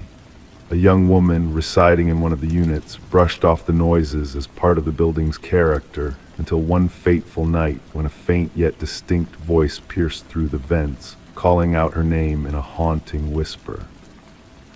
Startled, she pressed her ear against the grate, feeling a chill breeze caress her cheek as the voice softly declared, "I know you can hear me." Detective Morgan Shaw, a seasoned investigator with a keen intuition, found herself standing in the center of the vacant apartment where a chilling discovery had been made. The forensic team meticulously combed through the scene, capturing every detail with flashing cameras. The missing woman, Eleanor Reeves, had been absent for a week before her absence was noticed due to a peculiar odor seeping from her unit. What they unraveled within the ventilation system left even the most experienced investigators baffled. Officer Patel, his voice solemn, recounted Eleanor's claims of hearing voices through the vents, dismissed by the building management as mere product of the old building's quirks. Shaw, kneeling beside the vent, observed the deep scratch marks around its edges, indicating a frantic attempt to pry it open from the inside. The pieces of the puzzle began to form a chilling picture of paranoia and dread. Eleanor, a beloved kindergarten teacher with a vibrant presence, had exhibited signs of distress leading up to her disappearance. Her sister, recounting the events that preceded Eleanor going missing, described her growing paranoia of being watched and spoken to through the vents. Shaw, absorbing these details, scanned the apartment with a newfound sense of unease. The forensic evidence further deepened the mystery, linking fibers from the vent to Alina's belongings and revealing a mysterious fingerprint inside the vent cover. Delving into Alina's phone recordings, Shaw listened to eerie whispers that hinted at a presence lurking within the walls, unseen yet palpable. As the investigation progressed, a troubling pattern emerged. Previous tenants of the building had experienced similar disturbances, with reports of voices, hallucinations, and an overwhelming sense of being watched. The spotlight turned to Harold Weber, the building superintendent, whose demeanor shifted subtly when questioned about the history of apartment 4B. A hidden access panel discovered in Alina's bathroom unveiled a secret passageway within the walls, leading to a narrow maintenance crawl space that provided an unsettling glimpse into the intruder's covert activities. Items found within the passage hinted at a sinister presence, a voyeur living within the walls, observing, listening, and whispering. The investigation took a chilling turn when Weber's meticulously organized computer files revealed a disturbing catalog of recordings and personal information on tenants, including Alina. Shaw, disturbed by the depth of Weber's obsession, uncovered a storage unit filled with mementos from past victims, painting a grim picture of his twisted connections. Weber's arrest brought a sense of closure, yet his cryptic words lingered like a haunting echo. The truth behind Alina's fate, revealed by the coroner's findings, painted a tragic picture of manipulation and deception. The trial, a confrontation of horrors, concluded with Weber's conviction, but the echoes of his deeds continued to resonate within the walls of the now vacant apartment building. Despite efforts to erase the past with renovations and new ownership, the building remained tainted by a lingering presence. Residents spoke of strange whispers in the walls, cold drafts carrying unseen voices, and an eerie atmosphere that refused to dissipate. The legacy of fear and paranoia persisted, a reminder that some mysteries are woven into the very fabric of a place, waiting to be unraveled by those willing to listen in the silence of the night. Story 20. In the cool stillness of the attic, Sarah Winters uncovered a forgotten treasure trove of memories. Amongst the dusty boxes and faded trinkets, a cardboard box labeled Memories awaited her touch. Inside, decades-old Polaroids whispered of bygone birthdays and family gatherings frozen in time. Smiling faces, flickering candles, an ordinary tableau, until her gaze settled on a figure lurking in the shadows, a phantom from the past. The man in the background, a spectral presence veiled in mystery, stood just beyond the glow of the candles. He was not part of the family, yet in each photo he drew nearer, his form a mere whisper in the periphery of each captured moment. Sarah's hands trembled as she sifted through the snapshots, feeling the weight of a chilling revelation settle upon her shoulders. Cleaning out her mother's attic after the funeral had seemed a simple task, a bittersweet journey through nostalgia. But now, the photographs became harbingers of a nightmare, each image a breadcrumb leading deeper into a realm of shadows and secrets. She called her father, the tremor in her voice betraying her unease. His breath caught on the other end of the line, a palpable silence before he uttered, "What man? There should be no one but family." Confusion mingled with fear in his tone, mirroring Sarah's own growing dread.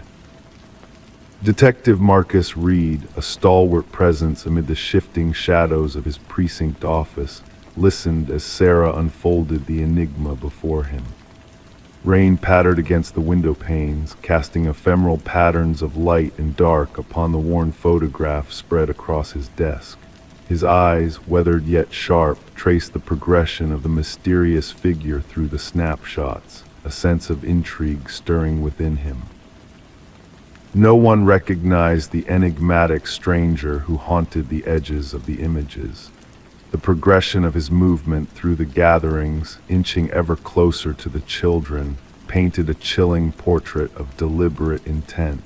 Each photo revealed a subtle shift, a calculated advance towards an unseen goal. The detective's investigation delved deeper, reaching out to those who had been present at the gatherings captured in the Polaroids. But memory failed to unveil the identity of the shadowy figure who had slipped through the cracks of time, leaving no trace save for his ominous presence in the faded photographs. As Sarah uncovered more images in other family albums, the mystery deepened. Different gatherings, different years, yet the same figure lingered in the background, a ghostly specter woven into the fabric of their shared past. With the aid of modern technology, details once obscured by time emerged, hinting at a dark truth hidden beneath the surface of the photographs. Dental records provided a breakthrough, linking the figure in the photos to Robert Keller, a maintenance worker with a sinister past. Disappeared after being questioned in connection with long cold cases of child abductions, Keller had left a trail of unsolved mysteries in his wake. The pieces of the puzzle fell into place, connecting the shadowy presence in the photos to a chilling reality of crimes long buried. Sarah sat alone in her apartment, the weight of the revelations pressing upon her. The detective's call had brought news of closure, of remains identified and justice served. Yet the shadows of the past still loomed large, casting a pall over the once cherished memories that now bore the stain of unspeakable horrors. The final birthday photo lay before her, a tableau of innocence tainted by the lurking figure in the background. The candles flickered, casting a warm glow over the frozen smiles of her family, unaware of the sinister presence that had haunted their celebrations.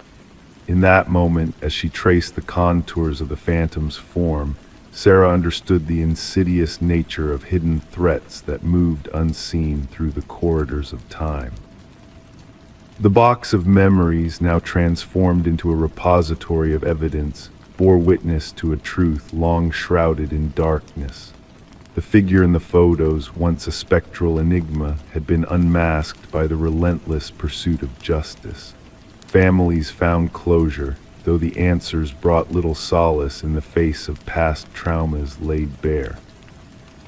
As Sarah gathered the photographs, their shadows whispering of forgotten fears, she knew that some mysteries were meant to be uncovered, even at the cost of shattered illusions.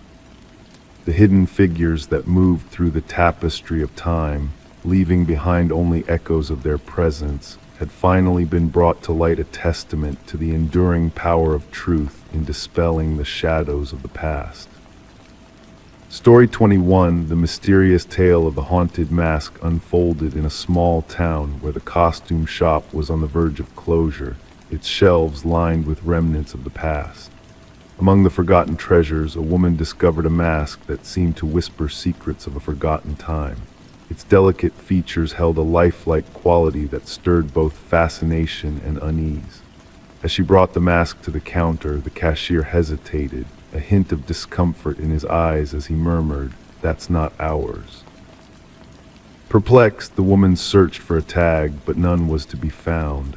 Without much ado, she decided to take the mask home, unaware of the chilling fate that awaited her. That night, a soft rustle of fabric roused her from slumber. A subtle shift in the air drew her gaze to the nightstand, where the mask now sat, its gaze fixed upon her with an eerie intensity. The woman, known as Catherine Reed, was later discovered by a concerned neighbor. The morning light spilled through the half-open door, illuminating a scene of quiet horror within her home. Catherine lay lifeless on the bedroom floor, the ominous mask missing from its resting place. Detective Morgan arrived at the somber scene as forensics meticulously documented every detail. The rhythmic clicks of the shutters provided a haunting backdrop to the unfolding mystery. Despite the absence of forced entry, the room held a sense of unease, as if an unseen presence lingered in the shadows. The medical examiner's examination yielded no clear cause of death, no visible wounds or signs of struggle, only the frozen mask of terror etched on Catherine's features. The detective, attuned to the subtlest of clues, sensed a deeper truth lurking beneath the surface. Catherine's life as an art appraiser hinted at a keen eye for authenticity, for spotting the subtle discrepancies that betrayed a forgery. Could her demise be linked to a truth she had uncovered, a secret too dangerous to be known? A visit to the costume shop revealed a dark undercurrent shrouding the origins of the mask. The owner's nervous demeanor hinted at a history best left undisturbed, tales of strange occurrences tied to a deceased collector's estate. Forensic analysis unveiled peculiar fibers on Catherine's fingertips, an enigma of human hair and unidentified organic matter, a macabre link to a legacy of inexplicable deaths. Each victim, like Catherine, had crossed paths with a malevolent force, each meeting a fate sealed by terror. In a clandestine meeting with a retired detective, a revelation emerged from the shadows, a journal hidden in Catherine's home, detailing her harrowing descent into a world of ancient symbols and malevolent forces. The mask, a harbinger of doom, a vessel for a malevolent entity seeking a new host. As the investigation delved deeper, a chilling truth emerged, a ritual of soul transference, a cycle of death spanning centuries, with the mask as its silent witness. Surveillance footage captured a spectral figure, donning the mask, moving with a twisted imitation of Catherine's essence. The hunt for the elusive mask led investigators across the country to a vintage shop where it had resurfaced, changing hands unnoticed, slipping back into the shadows of obscurity. The mystery remained unsolved, the mask's dark legacy continuing its macabre dance through time.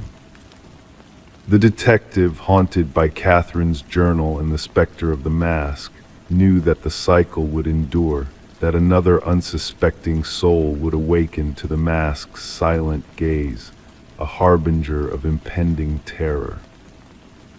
In the dead of night, she felt the weight of unseen eyes upon her, a reminder of the malevolent force that lurked in the shadows, waiting to claim its next victim. The mask, a timeless relic of dread, awaited its next bearer, whispering in the dark, hungry for the essence that lay beyond mortal sight. Story 22. The river flowed gently that morning, its surface smooth as glass, undisturbed by ripples. The fisherman's attention was drawn to a suitcase floating near the shore, almost camouflaged against the stillness of the water. Initially dismissing it as a pile of discarded clothes, he ventured closer, only to be hit by a wave of putrid odor, thick, suffocating, impossible to ignore. The case was bound by chains, its corners tarnished with rust from the elements. When authorities pried it open, the contents were not what they expected. Inside lay strands of hair, fingers frozen in a haunting grip, and at the very bottom, a chilling message awaited: "This isn't the first." Detective Sarah Mercer arrived at the scene, a delicate handkerchief pressed to her nose as she surveyed the grim discovery.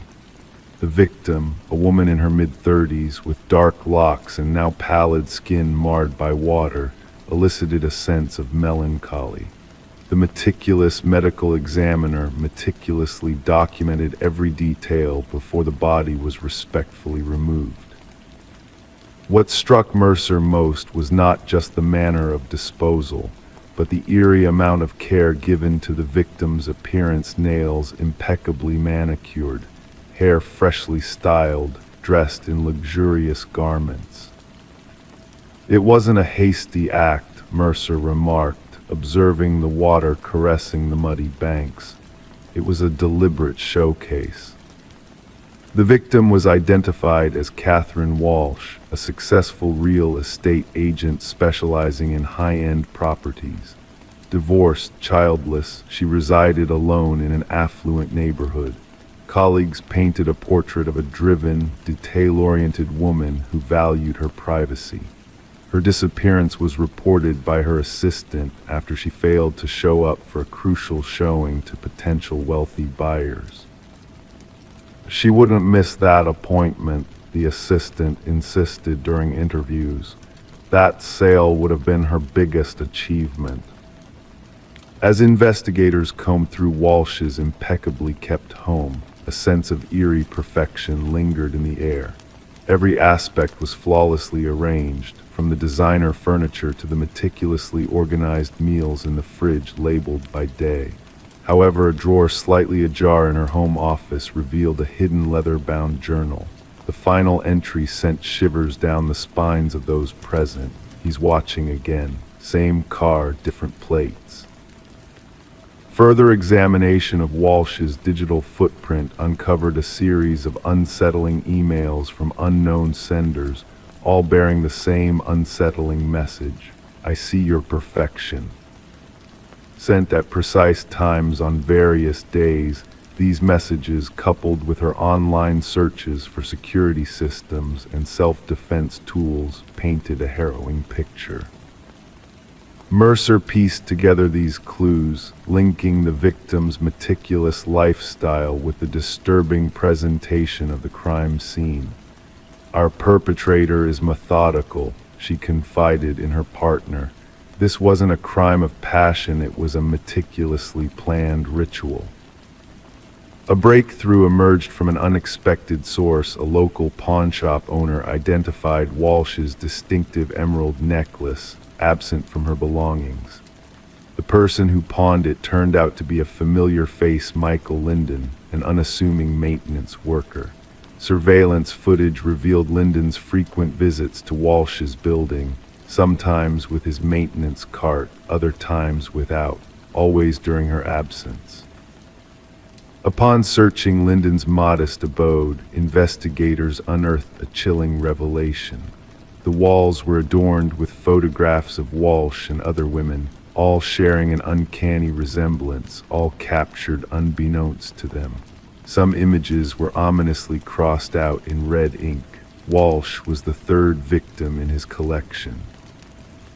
Concealed behind a false wall in Linden's closet laid a shrine of sorts. Personal items belonging to each victim were meticulously arranged: a hairbrush with strands of hair, used tissues stained with lipstick, keys, and receipts. Each collection accompanied by a small notebook detailing daily routines, preferences, and habits. The interrogation room turned icy when Linden was brought in. Despite his unassuming appearance and soft-spoken demeanor, his confession was chillingly matter-of-fact. "They weren't flawless," he finally admitted, his voice void of emotion. "They projected perfection, but I saw through their facades. Catherine's desk drawer was always in disarray. She missed a spot when applying her lipstick. Her perfection was a facade." The search for the two women referenced in Linden's note led authorities to remote locations where two additional suitcases were discovered. Each contained women resembling Walsh, all real estate agents known for their meticulous attention to detail and image. During Linden's trial, he sat motionless, his expression vacant as the prosecution detailed his sinister methods. Months of stalking, studying, and ultimately correcting what he perceived as flaws in his victims. The families of the deceased watched in silence as the judge sentenced Linden to life imprisonment without the possibility of parole. For Detective Mercer, the case was officially closed, yet unanswered questions lingered. What drove Linden's fixation on these particular women? What imperfection within himself was he attempting to rectify through these heinous acts? The river continued its unhurried journey downstream, gradually erasing all traces of the tragedy. However, on Mercer's desk at the precinct lay copies of those haunting notebooks, a stark reminder that beneath the facade of ordinary existence, darkness may lurk. Sometimes the most perilous predators are those concealed in plain sight, patiently observing, awaiting that one flaw to expose itself. Story 23. In the quiet of the night, a mysterious package arrived in the mail, wrapped in plainness, devoid of any hint of its origin. Within the unassuming envelope lay a single brass key, its surface weathered by time's gentle touch. The homeowner, Sarah Miller, held it in her hand, a sense of familiarity tugging at the edges of her consciousness, though she couldn't place why. With a curious heart, she ventured to try the key in every lock she possessed, but each one remained steadfast, unmoved by its touch. It belonged to no door in her home. Perplexed, Sarah set the key upon her coffee table, a silent sentinel in the dimly lit room. And then, as if in response to its presence, the old grandfather clock standing sentinel in the hallway let out a single haunting chime, its gears long seized in stillness. A shiver danced down Sarah's spine as she beheld this inexplicable occurrence. With a cautious heart, she relayed the strange tale to the authorities, a ripple in the still waters of their routine days. At first, the responding officer, a bearer of skepticism honed through years of duty, dismissed her concerns as mere happenstance, a key in the mail, a trivial error. But Sarah's intuition whispered louder than reason, a truth she could not ignore. Reluctantly, the officer accepted the key as potential evidence, his actions more to quell Sarah's rising disquiet than from genuine belief in its significance. The brass key found its place in a sterile evidence bag, a small piece in a puzzle yet to reveal its full picture. And so it was that Detective Robert Harmon, a seasoned investigator of the Special Victims Unit, found himself face to face with the enigmatic key during the morning's briefing. Though unassuming in appearance, its presence on his desk stirred a disquiet in his soul, a whisper of unease that he could not shake. Background inquiries into Sarah Miller yielded a portrait of an ordinary life, no shadows lurking in her past, no whispers of malfeasance in her present. A retired teacher, widowed, with children scattered across the miles, she bore no marks of suspicion in her financial records or digital footprints. Innocence seemed to cloak her like a shield. The forensic team's efforts to glean information from the key itself bore little fruit, save for Sarah's own fingerprints. The envelope offered no revelations, bearing only a generic postmark from a distant distribution center. DNA remained elusive, trace evidence a ghost in the darkness. The key, a common schlage, showed signs of age and wear, a relic of time's passage. A breakthrough dawned unexpectedly when Detective Harmon decided to delve into the key's intricate design, running its unique pattern through the department's archives. 7 years prior, a cold case had borne witness to a matching key, a key that unlocked a storage unit harboring sinister secrets. Blood-stained memories, tools of destruction, and haunting images of women unknown had haunted that space. The investigation had faltered then, shackled by the absence of evidence to unmask the perpetrator. Dusty case files whispered of mischances, of trails gone cold. Harmon's fingers traced the faded ink of past investigations, seeking connections that time had obscured. The key led him down a shadowed path, a path that intertwined with Sarah's own. The key held secrets long buried, a key to a chamber of horrors concealed within the recesses of a suburban neighborhood's facade. As the investigation spiraled outward, Sarah's world began to shrink, walls closing in on the sanctuary of her home. Locks were reinforced, security systems upgraded, a futile attempt to stave off the encroaching darkness. Questions hung heavy in the air, a fog of uncertainty that refused to dissipate. Why had the key found its way to Sarah Miller's door? What unseen hands had guided its journey to her? Detective Harmon pondered these mysteries, each answer leading to more questions, a labyrinth with no end in sight. A fresh analysis of ancient evidence breathed life into the stagnant case, expanding the horizons of possibility. DNA samples, once partial and inconclusive, now danced with promise under the glow of modern technology. Genealogical databases whispered of distant connections, threads that led to Harold Jenkins, a specter from the past. Harold Jenkins, quiet neighbor, unassuming figure, harbinger of unspeakable horrors. His shadow stretched across the years, casting a pall over Sarah's world. A substitute teacher with a penchant for invisibility, he had slipped through the cracks of memory, a ghost in plain sight. The hunt for Jenkins unfurled like a tapestry of dread, each thread a reminder of lives lost to the void. His trail, a winding path of false identities and hidden truths, led investigators to a cabin nestled in the embrace of nature's solitude. Beneath the floorboards lay a chamber of nightmares, a room adorned with keys, a macabre collection of lives interred in silence.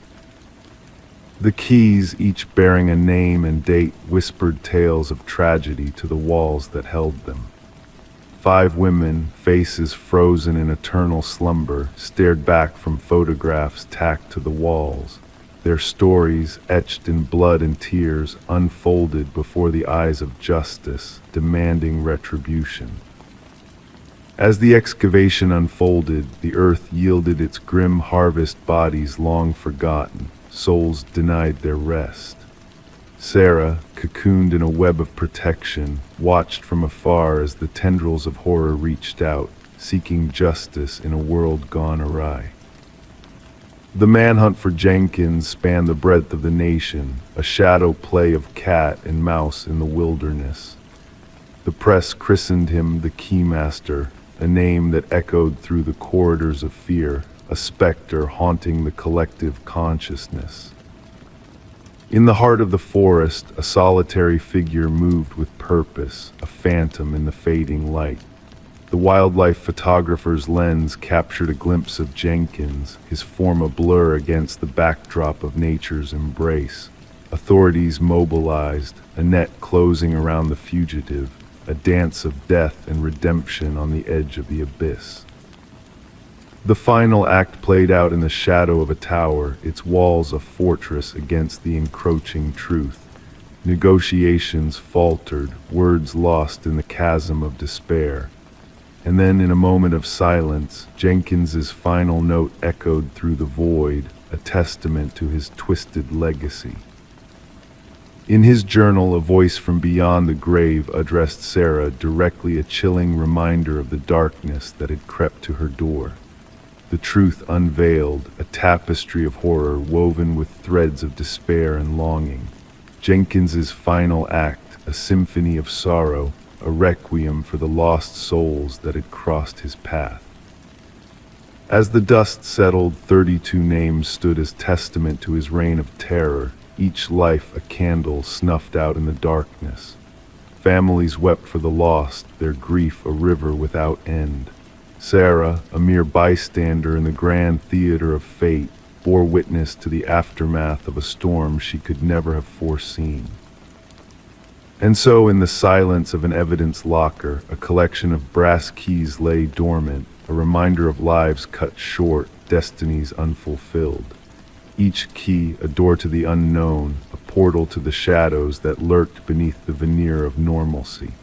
Jenkins's legacy, a stain upon the fabric of time, a scar that would never fully heal. Story 24, the old library faced its final days, marked for demolition. Workers toiled tirelessly, nearing the end when a momentous discovery halted their progress. Amidst the dusty bookshelves, a hidden latch was stumbled upon, revealing a passage shrouded in mystery. With a gentle click, the bookcase swung open, exposing a narrow path leading to a forgotten chamber. The air within was heavy with the weight of time, untouched by human hands for decades. In the center of the room, a solitary chair stood bolted to the floor, a silent sentinel in the dim light, and etched repeatedly on the walls, a haunting message echoed, "I am still here." The construction foreman, sensing unease, swiftly contacted the authorities. What began as a routine demolition swiftly unraveled into a tale of darkness and secrets. Detective Morgan Walsh, a seasoned investigator, found himself facing a puzzle unlike any other in his long career. Standing at the threshold of the hidden room, his flashlight pierced the shadows, revealing the chilling message that adorned the walls. "Secure the scene," Walsh commanded, his voice resonating in the enclosed space. "No one disturbs a thing until forensics arrive." The history of the building whispered of a past intertwined with tragedy. Once owned by the influential Harrington family, the library's donation to the public followed the mysterious disappearance of their daughter, Rebecca. Vanishing without a trace during her final year of college, the only remnants left behind were her abandoned car near the woods. Despite exhaustive searches and inquiries, the truth remained elusive. The prevailing belief pointed to a voluntary departure, yet her family clung to the belief of a darker fate. As forensic experts delved into the hidden chamber, a macabre truth began to unfurl. Traces of hair and fibers embedded in the chair, alongside faint hints of blood and skin cells in the wall scratches, hinted at a grim reality. The evidence suggested a young woman had suffered within those walls, struggling against unseen restraints. Walsh, driven by a relentless curiosity, delved deeper into the Harrington family's past. The timing of the library's donation after Rebecca's disappearance struck a dissonant chord. Further revelations painted a sinister picture. The contractor responsible for the hidden room's construction was closely tied to Maxwell Harrington, Rebecca's uncle and family patriarch. Financial records hinted at a web of deceit and hidden motives. Interviews with former library staff unveiled a veil of ignorance shrouding the dark chamber. Maxwell's peculiar attachment to the section, his insistence on its preservation, hinted at a deeper, more sinister truth. And as DNA evidence tied Rebecca to the hidden room, a dreadful realization took root. Rebecca had not fled. She had been ensnared behind that very bookshelf, possibly by her own flesh and blood. Armed with a warrant, detectives descended upon the Harrington estate, unearthing a damning journal hidden within Maxwell's study. The pages chronicled a descent into obsession, culminating in a chilling ultimatum. Maxwell's veneer of innocence shattered upon confrontation with the damning evidence. His carefully constructed facade crumbled, revealing a man consumed by fear and greed. She threatened to expose everything, he confessed, the weight of his sins heavy in his words. The truth spilled forth, a tale of betrayal and murder. Excavation beneath the hidden room's floorboards unveiled a grim truth: Rebecca's remains, clad in a silver bracelet, a poignant reminder of a life cut short. The Harrington family, once pillars of the community, bore witness to Maxwell's reckoning. Justice, delayed but not denied, found its mark. The library, once slated for destruction, now stood as a monument to a life lost and a truth unearthed. Flowers adorned its entrance, a silent tribute to a soul silenced by treachery. In a somber twist of fate, Rebecca's echoing words, "I am still here," ensured her legacy endured, a beacon of hope in the shadows, guiding justice to its rightful place. Story 25. She entered the old house, dust dancing in the musty air. Abandoned for years, its faded walls and draped furniture told tales of neglect. Every step felt like a frozen moment in time, a pause in the universe except for the doors. Each one she opened led her back to the parlor, a perpetual loop of familiarity. No escape, no exit, just a continuous return to where she began. When she turned to leave, the front door had vanished, leaving her trapped in the eerie stillness. The discovery of Morgan Pierce's lifeless body changed the narrative of the Victorian house from mere curiosity to a haunting crime scene. Detective Sarah Lind observed in silence as forensic experts moved through the dim spaces like silent specters. The house had gained a reputation in the town, a place where compasses spun aimlessly, where whispers of unseen eyes watching lingered. Now it held secrets darker than mere urban legends. Preliminary findings suggest she passed 3 days ago, the medical examiner murmured softly. The cause appears to be asphyxiation.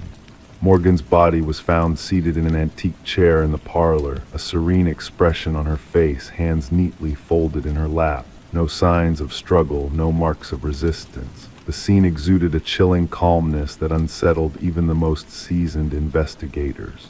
"Who discovered the body?" Lind inquired, flipping through her notes. "A real estate agent showing the property," her partner replied. "They stumbled upon her, mistaking her for a trespasser until they drew closer." The house had remained uninhabited since the passing of its previous owner, Eleanor Blackwood, nearly 5 years prior. Legal disputes had left the property in a state of abandonment, unwanted, unsold, and mostly forgotten, except by the curious and the daring. Morgan Pierce, a 26-year-old graduate student delving into architectural anomalies for her thesis, was known for her meticulous nature, ambition, and fascination with spaces defying conventional norms. The allure of the enigmatic Victorian, notorious for disorienting its visitors, must have been irresistible to her curious mind. Her roommate reported her missing 2 days ago, Lind noted. Morgan mentioned visiting the house where people get lost for her research. Investigation unveiled that Morgan had frequented the house in the weeks leading to her demise.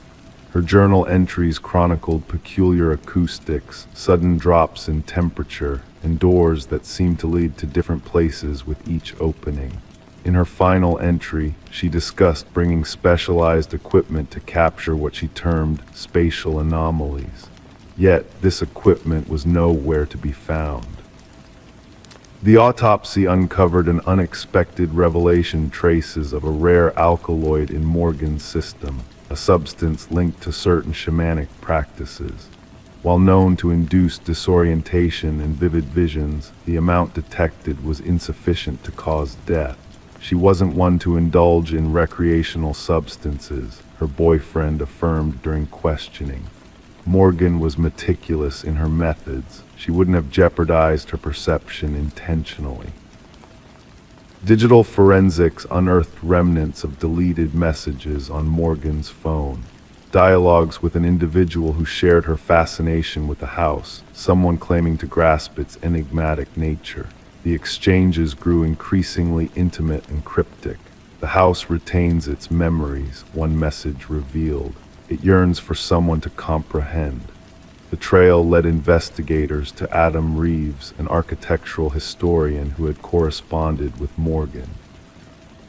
His expertise in rare spatial phenomena had captivated her, transcending professional boundaries into a more personal realm. Reeves appeared genuinely devastated by her demise when questioned. "The house has a reputation," he explained. The original architect wove optical illusions and false perspectives into its design, meant to confuse and disorient. Morgan believed there was a deeper layer of truth beyond mere tricks of architecture. However, Reeves possessed a solid alibi for the time of Morgan's passing. Surveillance footage placed him giving a lecture at a university symposium hours away. A breakthrough emerged from an unexpected source: Eleanor Blackwood's grandson, residing overseas. Contacted by investigators, he unveiled a hidden family secret veiled through generations. My grandmother wasn't the sole Blackwood to perish in that house, he revealed. Others followed, always found in the parlor, always at peace. The family called it the claiming. He provided journals spanning decades, chronicling deaths initially attributed to natural causes like heart failure or strokes. The pattern was unmistakable. Individuals spending time within the house eventually succumbed to what the family cryptically termed the influence. A secondary search of the property unveiled a concealed compartment behind the parlor hearth. Inside lay Morgan's missing equipment and something more.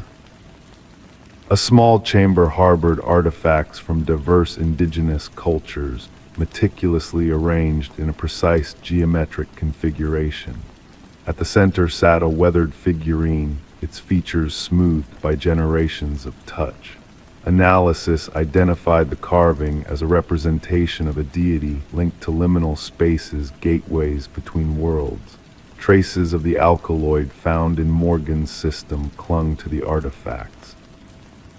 The case took a darker turn when forensic analysis of dust patterns hinted at another presence during Morgan's demise. Partial fingerprints, alien to Morgan's or any known visitor, were extracted from doorknobs throughout the house. 3 weeks into the investigation, Adam Reeves was discovered lifeless in his residence. Like Morgan, he was seated facing the entrance, a serene countenance, the same alkaloid detected in his system.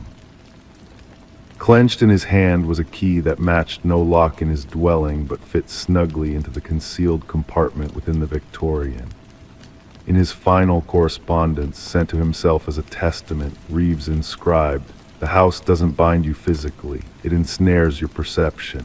Morgan was correct, the doors lead to where they always have, but something deceives you into circling back. Once you fathom the truth, you can depart at will, yet by then you may choose not to. The case remains open officially, labeled as mysterious deaths under scrutiny. The Victorian has been condemned, its access prohibited by authorities.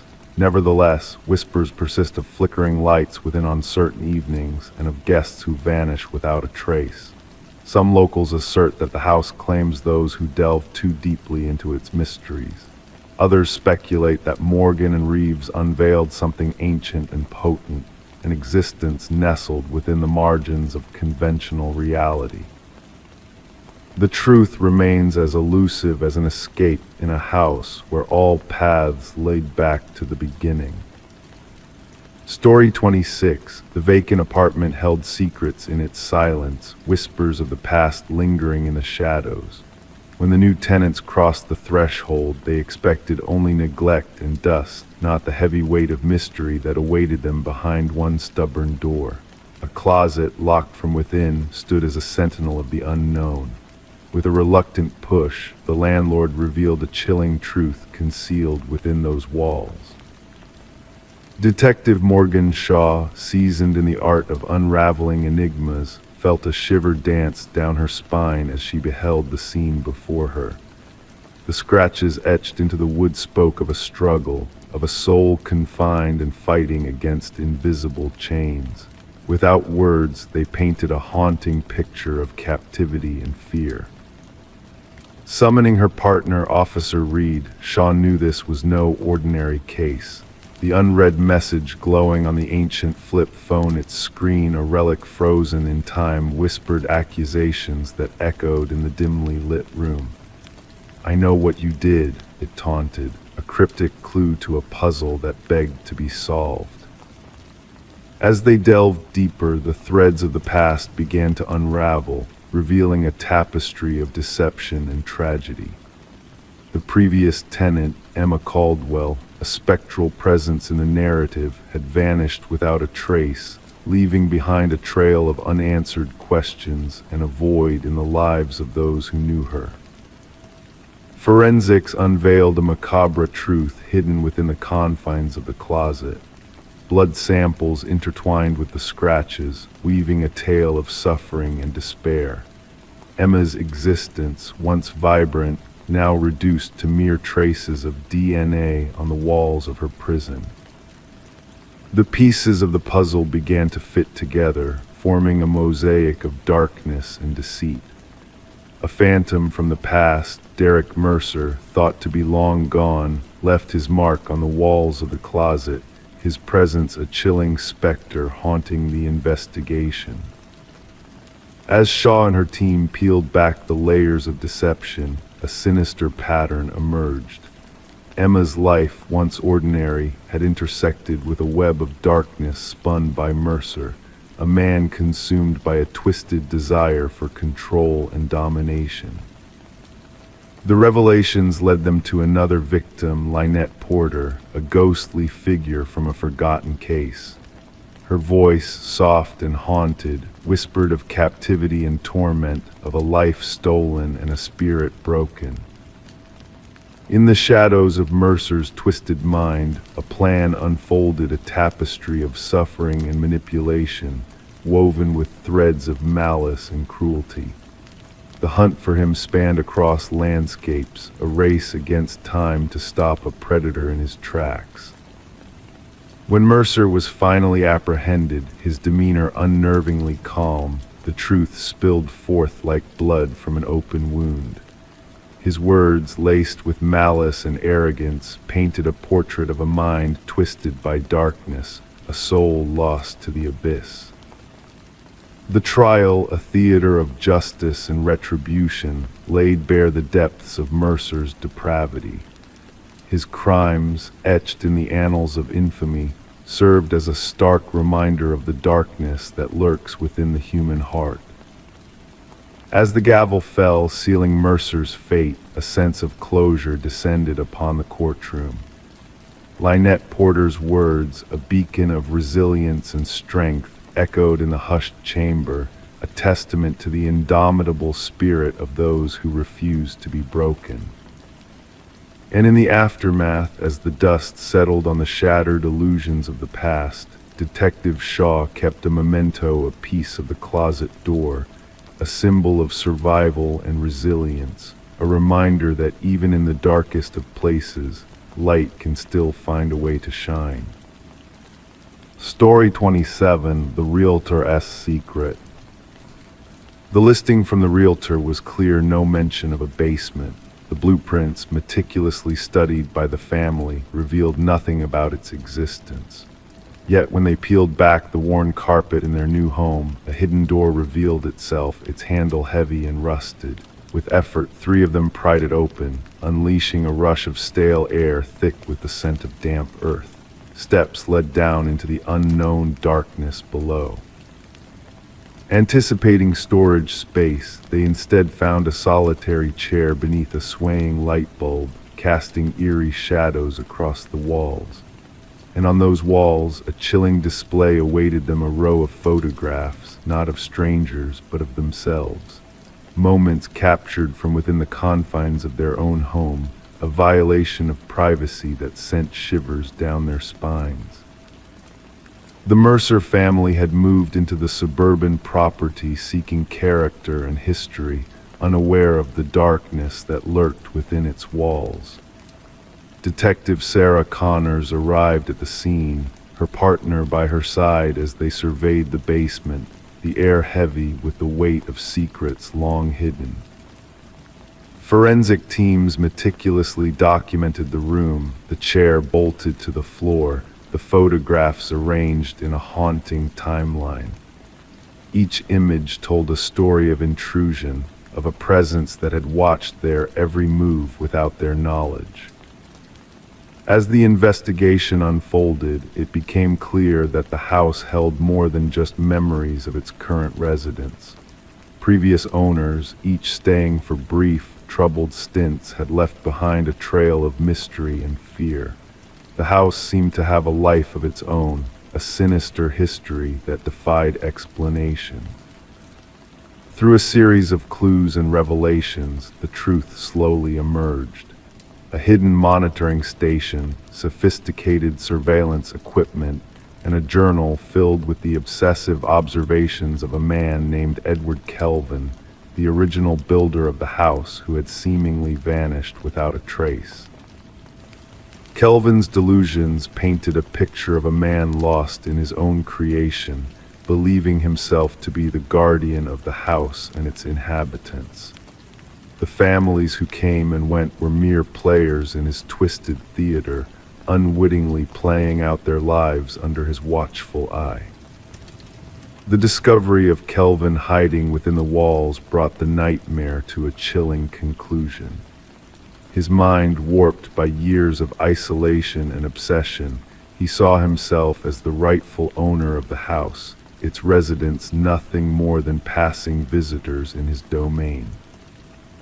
The trial that followed shed light on the extent of Kelvin's surveillance network, the house itself a tool for his voyeuristic tendencies.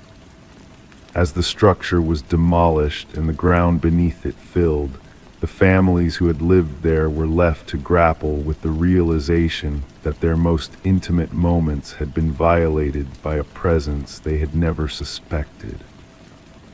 Haunted by the legacy of Edward Kelvin, they found themselves questioning their sense of security, wondering if the walls around them held more secrets than they dared to imagine. The house may have been torn down, but its shadow lingered, a reminder of the dangers that can lie hidden in the most unsuspecting places.